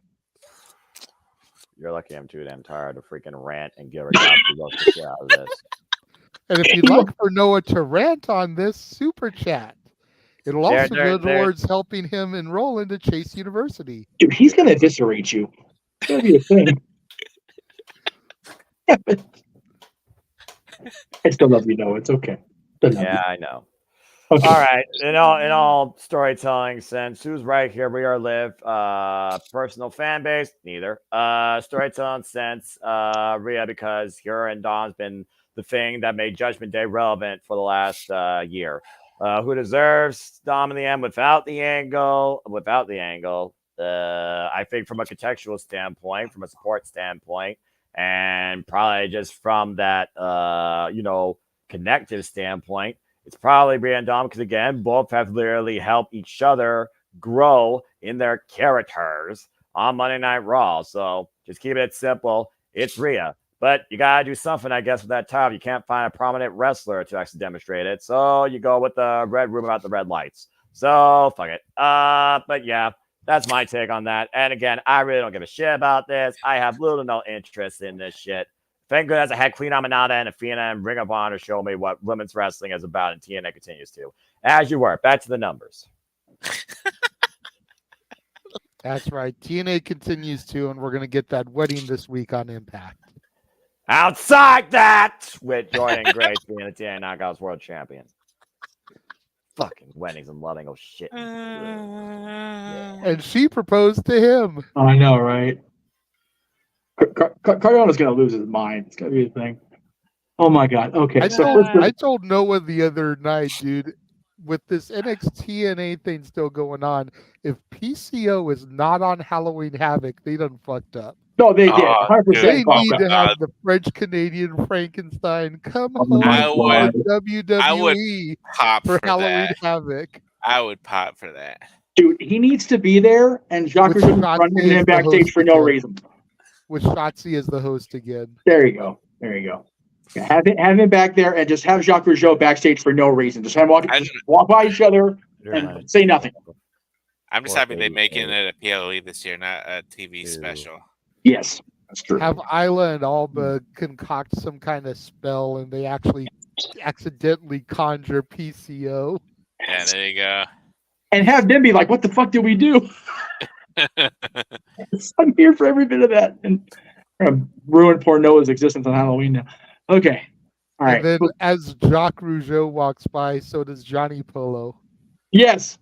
No. Have Jacques and Scott walking by and have the spell just transform them into fucking Mountie and Raven for no reason. Just be like, all right, it's Halloween. Okay. Don't say anything. Just have it happen. And see how many people get it. Right? How does Rachel Riley do that so damn quickly? Yes. Go ahead, so Jeff. I'm gonna answer, but first I'm gonna say the way you phrase that, who gets Dom in the end, based on what Liv was wearing, you wrong for that phrasing. My goodness. It's gonna get us all fucking thrown off the YouTube and shit. Who deserves Dom at the end of this storyline is definitely Liv, because he ain't no good. He is dirty Dom. And Rhea deserves better, by God. But without the angle, I mean, Dom's got an incredibly attractive wife. Rhea and Buddy are beautiful together in their own weird way. You know, shout out to Ginger Pride with Buddy Murphy here for that shit. Got himself a Rhea Ripley. Good on you, brother. And Liv is apparently single and ready to mingle. So, you know, I mean, good on her for it. And based on them shorts, she's definitely ready to mingle. My God. But with the angle, the way it's going to play out, it almost seems too obvious that it's going to be Liv that ends up with Dominic at her side. And if my worst fear comes to fruition and Judgment Day does implode within the next 2 weeks, it would almost be perfect. Now, I will say, with the return of Rhea to television and the still apparent heartbreak of Liv with Dom coming down her, my thought process is Finn Balor is still the straw stirring the drink. And that it will be Finn Balor that ends up with Morgan. And that Dom will attempt to be the one to end up with Liv Morgan, and then that completely drives him and Rhea apart for good. Because honestly, the Judgment Day has kind of become what it's become. It almost needs to die. Yeah. Because Priest is great on his own. Yeah. Finn needs a shot in the arm. Being with Liv as the champion would do that. Rhea needs a fresh start. Dominic needs to do something else. Yes, he's still over like Rover as far as the crowd hates his friggin' guts. But if he ends up being a victim in all this, it may just sway the crowd with him. God willing, right? Yeah. And then you got McFunko Pop, who's just going to sit there with a big ass head. So whatever he does, I'm good with. Leave JD alone. If they make him Jordan Devlin again in action, make him serious, I'd be okay. Yeah. But because he's still with Finn, and they're still tag team champions, yes? Yes, correct. He can be living off the fringe benefits of having Liv at their side. Why not? So first you talk about her booty shorts, then you talk about fringe benefits. You, my friend, phrased the question initially the way you did. Yeah. So this is on you, sir. You put, we always sit there watching the show. Who wants to go first? You went first. This is your decision. You chose this. I haven't given my thought on that. I know that. So I haven't gone first. You initiated the question into the ether because of the chat we have for Mr. Dominguez. The Dominguez's. Gee? I know we talked about this on the review on Tuesday or Sunday, whenever we did the review last. But right, hard to keep track. I know, right? Who's in the right rear to Liv? I mean, like storyline wise, like I kind of see in Dom turning on Rhea at SummerSlam and siding with Liv in the long end. But then, like, I also kind of want to see Rhea and Dom still together. So I'm kind of conflicted. Who deserves Dom in the end without the angle? I'll probably go with Liv 100%. I'll go with Liv 100%. I know Noah doesn't love the whole love triangles and love stories and stuff like that, but the stuff they've been doing is really, I don't want to say raunchy, but more what's the word?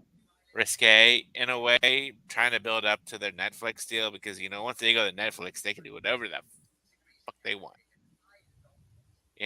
We might get another live sex celebration on Netflix for all we know. Divas Unleashed and shit. Just saying. But yeah, I'm digging this whole storyline so far. I've been entertained, and I'm kind of with Jeff with the whole Judgment Day. It started off with Edge, and he's no longer in WWE. So, and they've been going on 2 years now, if I'm not mistaken. Yeah. You know, and I feel like it's kind of run its course. Like Jeff said, everybody who's in there, Damien can do on his own. We've seen Rhea do it on her own before. You know, JD and Finn they can still mesh well as a tag team. Dom can do good on his own now. We've seen that he's improved over the past couple years. He's no longer in his father's shadow. And then as far as Carlito goes, Carlito can just be there. Is it really that So. easy to get that number? Hmm. All right, JJ, I'm done. You can go. See, now I have to try to do as Jeff asked and not be.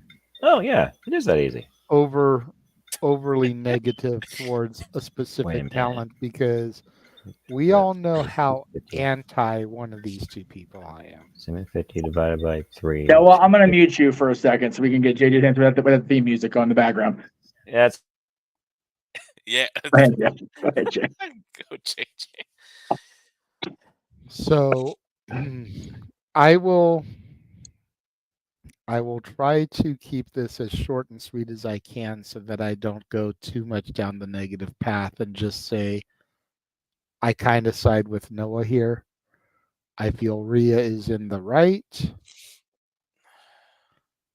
And as far as who deserves Dom without the angle, it's Rhea. Okay. Sadly, I agree that we all know that Liv and Dom are going to end up together. But I'm gonna message you in the private chat to see why you don't live. I don't want you going on the rant here because I want to know why you don't like Liv. I can tell you without getting too down the road here. Okay, I'm just curious. My issue with Liv is that they already tried the championship thing with her, and her run was worse than Hangman Adam Page's AEW championship run. Okay. It was just garbage. Okay. And at the time, that was of no fault to herself. But when your main feud is Ronda Rousey and everybody and their mama knows that you cannot hold a candle to her, right? You're already in the ring with the wrong adversary. Okay. So that part of it was not her fault. Where I start to turn more towards the negative when it comes to Liv is the way that this whole angle began. Because Rhea injured Liv. Right. Storyline wise. Right. Yeah. Liv intentionally injured Rhea.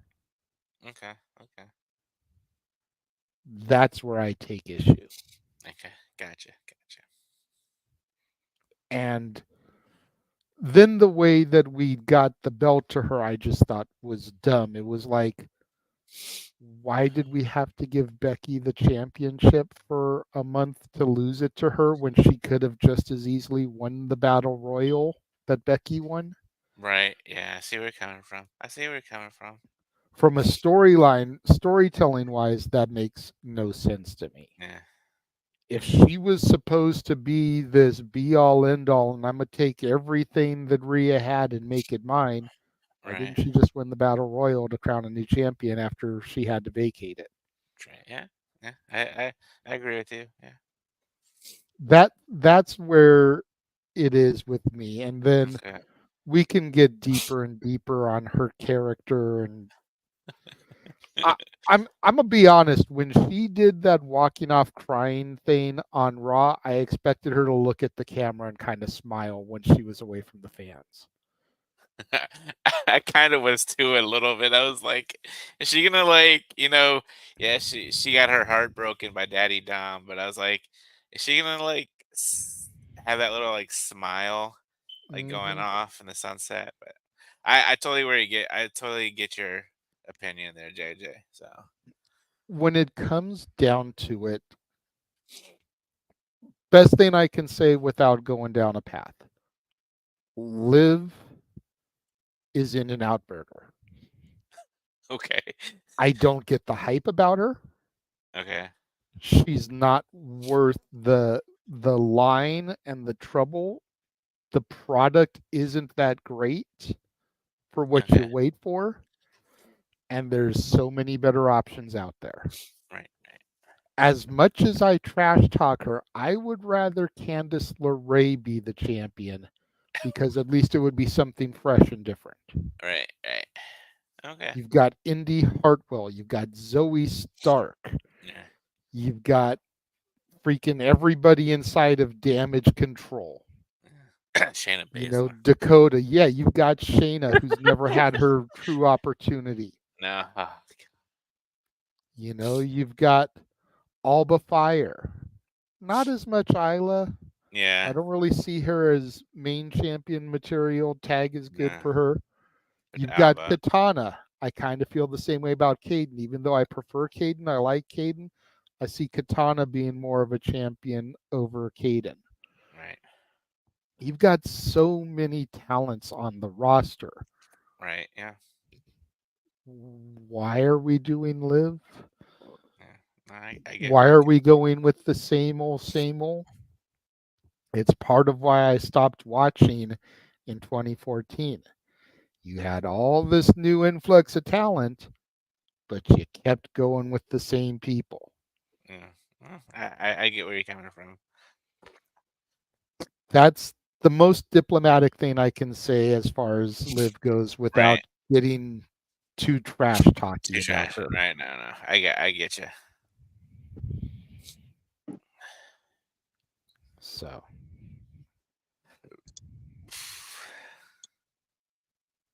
Yes, Jeff. First of all, good on you for not trashing Candice. She's one of the few people that edict I would look the other way for because I know the difference. Now, unrelated. I mean it. I would rather see her as champion than Liv because at least it's something different. Yes. Completely unrelated to this topic, but related to Candice. Love and hugs out to the Gargano family on Papa-in-law's pizza place burning down. That was shitty. That was shitty. 80-something years old, 50 years in the business. Just awful. I know a lot of people in the area were looking forward to going to that next weekend. So, man, that's tough. So, much love to Johnny and the family. That's screwed up, man.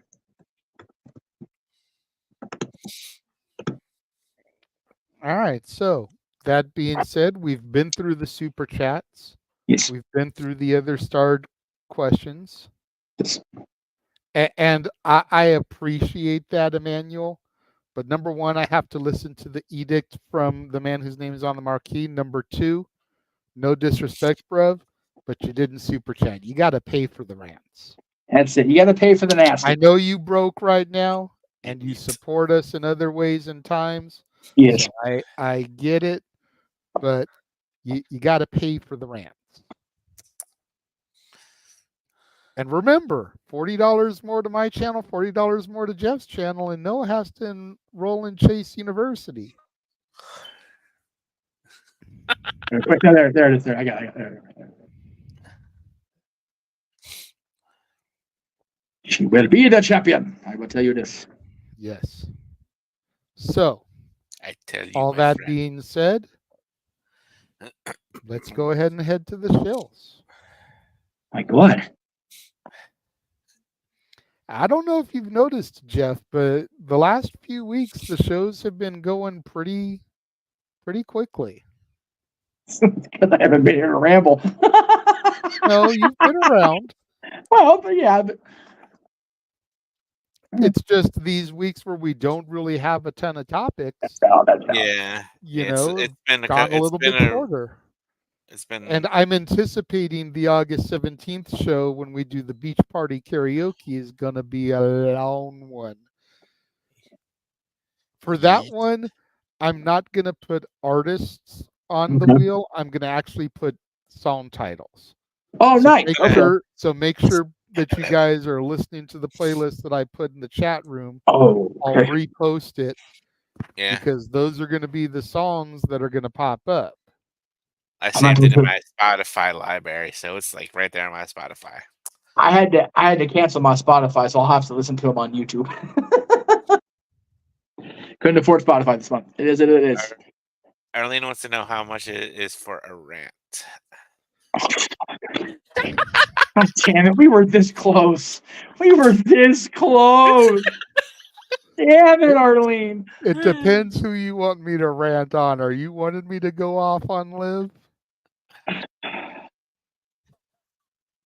If you want him to go off on Liv, you got to spend one channel or the other. You got to meet the payout because I was not up for that this week.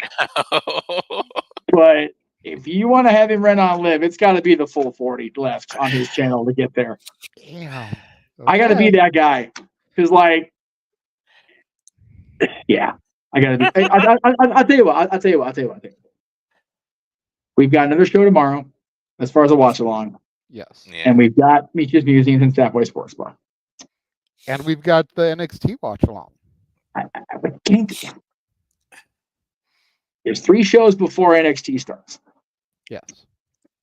So for tonight, I'll give you a discounted price, Arlene. I'll give you the Saturday special because I'm just that decent a dude. $20. Or hell, okay. I mean, he won't be on tomorrow. That's the difference.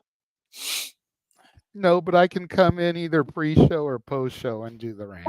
Oh, I want that show to be about that show. We here tonight. That's we why might I as well said do it. pre-show or post-show because the show will be either hasn't started yet or it'll already be over. Whatever day you want to do it, whatever day she wants it done, it can be 20. I prefer 20 to each of us, if I'm being honest. But I'll tell you what, since Stat Boy started out as ranting before he became a sports bar, valid. We'll do the rant on Stat Boy Sports Bar. Okay. Yeah. We'll save it for the end, though. Let Mikey get through his actual sports news. Poor bastard. Well, is he going at 3 o'clock or 4 o'clock? We're going at 3 until further notice. Number one, it's just easier that way. There's no chance in hell of us overlapping with NXT. And if we do start at 3, I can actually take a break between that and NXT coverage anyway. So that's why I was asking because I wanted to make sure it got done before we started our NXT coverage. So yeah, I would say if you're gonna go off on it, and like I said, I know I clamped the handcuffs down everybody with this, but if the audience is willing to listen to it with the proviso that it is his thoughts, they do not reflect me and nobody else, then go for it. We can do it Tuesday between the end of Sports Bar and the start of NXT. That's fine. Okay. I'm here for it. So there you go, Arlene. You just let me know what you want to rant about. $20 to my channel, and I will rant on Stat Boy Sports Bar. If you're doing the Sports Bar, it's on both our channels. So I mean, if you want to have a positive counter, Arlene, I'll take the other 20. I can talk about the fact that we're gonna need the money because we're not covering the Olympics anyway. So might as well get more talk after the sports news anyway. Yeah, I want to talk to you about that when we go on. I know. I figured. Anyways, Shills, Big G. Yeah, Shills. Yes, YouTube. If you are a cat person or you love cats in general, Harley and Joker 2021. I have a bunch of cat videos up there that you guys will enjoy. I have to post one of them. It was from SummerSlam with Roman Reigns and Brock Lesnar, and my cats decided to wrestle during that match. X, no DQ _ Big Baller G, TikTok, Big Baller G 1988, and on Instagram, no DQ _ Big Baller G 1988. And that is it for the G. We'll go ahead and give him the shill because he's doing UFC, but make sure you follow Walter Cruz, YouTube Rage of Wrestling, Instagram, Cal Fire Farms. You see the plant in the middle of the U, so you can assume his content over there. Twitter, Walter Alex Cruz. You can find me, of course, on Instagram at the Renegade JJ Williams, on YouTube Casa D18 Studios, on Twitter ROWJJ Williams. Let me see here. Again, since he is over on UFC doing his thing, follow James J Hebert Studios on Facebook, James Heebman Hebert, on Twitter and YouTube at J Hebert Side 95. Scan the QR code now. He put up a J Hebert side of things this week. I watched it. It was quite entertaining. Shorter than most of his normal J Hebert side of things. So go give that a watch and support him. Check out his uncle's trailer for 1 in a Million, as well as the second trailer that we can't show because the Bruno Mars song will get copyright pinged. Oh, yes. So scan the QR code and check those out. Noah. Follow me if you choose. Twitter and on YouTube, Adam Foster 1916. Truly Sibbles that. Give your Sibble assessments, follow prediction leads, get prediction forums, the community time my Sibble YouTube channel. And as always, my Sibble YouTube channel is home primarily to the ATW View and shared collaboration with Watch the Lawns here at the Jeff Meacham Network, as well as Super Predicting SummerSlam. Time and date yet to be determined. Stay tuned for more details. Have a great weekend. 496. Make sure you're on the lookout for Noah, That's What I Call Music, Noah, That's What I Call Slow Jams, and Noah, That's What I Call Disney. More songs coming to that one next year. Let's see what gets released first, James's documentary or one of those CDs. Based on, probably James' documentary, honestly. This All is where right. I will let Jeff take over tomorrow. Yeah, baby. It'll All get right. bloody tomorrow. It's only a day away. That's right. Tomorrow, as these gents are live with UFC, we will have James and Walter on the call for Bloodsport 11, along with Big G coming in and making that hot tag for Shayna Baszler's bout. We'll see him tomorrow as well. 6 p.m. Eastern, 3 Pacific with the call. 10 bouts signed for tomorrow, including our boy Bad Dude Tito going up against Josh Barnett himself. We shall pray for our boy Tito because Josh Barnett's old and great. Tomorrow, and then of course Monday we get back to the regular, with a grain of salt, said the word regular schedule, as Meech's Musings is on Monday. Staff Boy Sports Bar, completing with JJ's post-show rant about whatever Arlene wants, as she says in the chat room.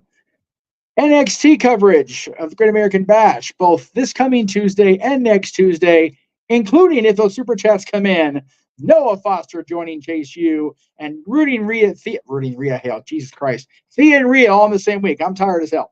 Thea Hale on. She challenges for the NXT Women's Championship, and she will win, Noah. I don't care what you say.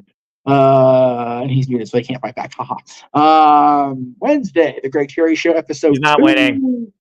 Woohoo!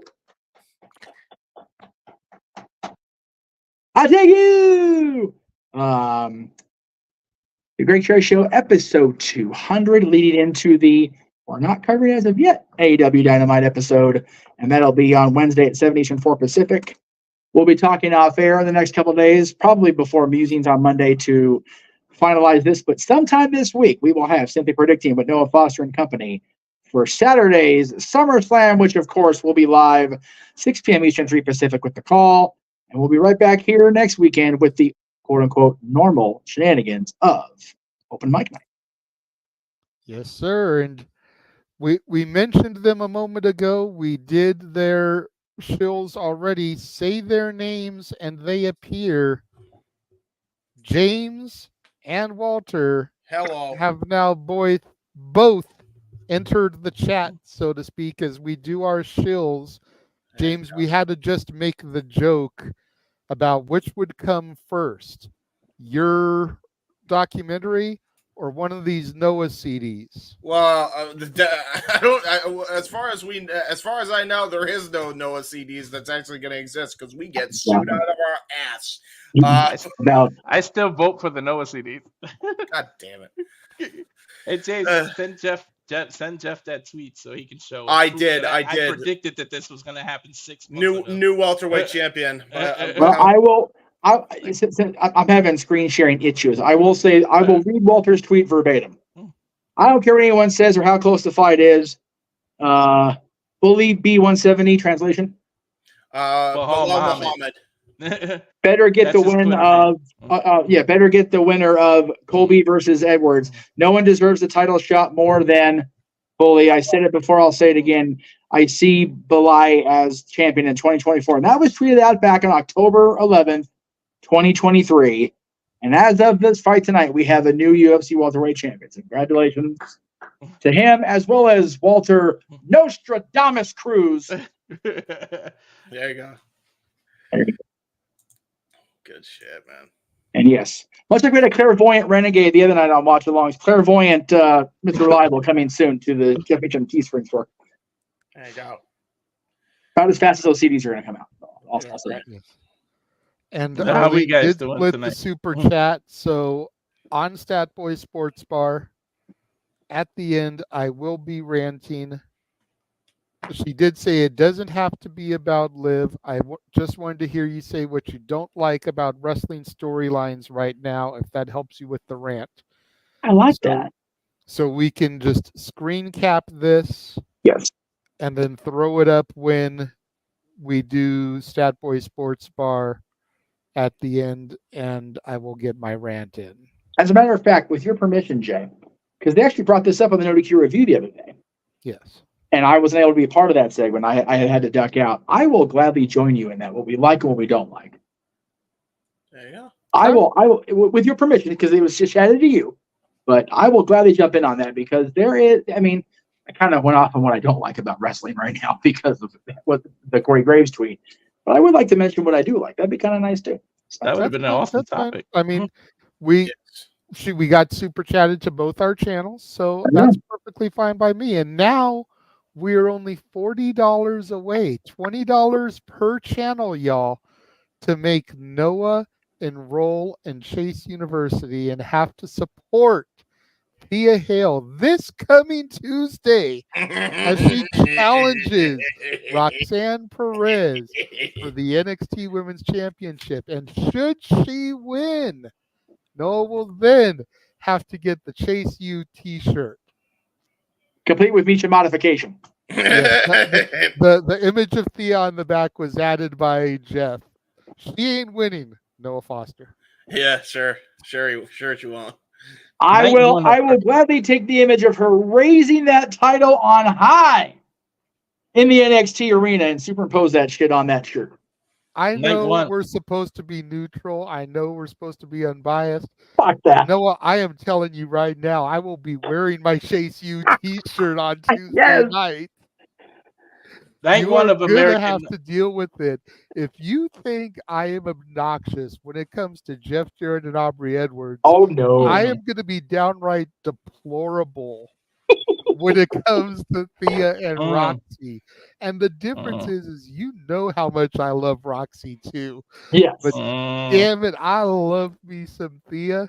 I am going to be so putting Thea over. And you will not be able to do a show with me if she wins. I will never let it die. It won't work for him, brother. And then I already got the message earlier today about having my back brace come Tuesday because I will be on Datilla's Rangers of Wrestling after Great American Bash. Oh my gosh. That's the NXT show. And if Thea wins there, she's going to regret having asked me to come on to the show. Oh, boy. There will not be enough Dragon Zord power to defeat the awesomeness of that moment. Did you say Dragon Zord power? I did, because I was trying to find the Chase U beam here and it didn't happen. That's right. True that. The Chase music's in the other room. I was gonna play it, but it's in the watch along turn, not the old mic night. I was gonna play the Chase music to play us out of here, but Oh my god! Great American Bash Night 1 is stacked, man. yeah, it is, dude. This whole week is stacked. For real. Oh, shit, we got tomorrow's Yeah, show. alone. We've got the Bash. We got SummerSlam, and we're cooking with gas, kids. Gasoline. Gasoline you make gotta fire. go ahead and- Gasoline almost caused trouble on Wednesday night too. JJ gets to call a Joe Hendry concert Tuesday. Yes. Noah and I both are gonna get to do that, dude. I am so stoked. I feel bad for Walter because he's so gotten into the groove these last few Tuesdays doing the work with Noah, and now it's like, boom, kick him to the curb, come in there, take my spot for the specials. Yeah, true. Maybe we'll do a 3-man booth because I do feel a little bit bad, but that's up to producer, man. We'll discuss it off air. I'll be here. Like, I don't give a fuck. But yeah.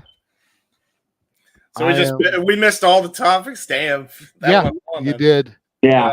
Because there weren't really any topics. Yeah. Did you do Super Chat freestyle?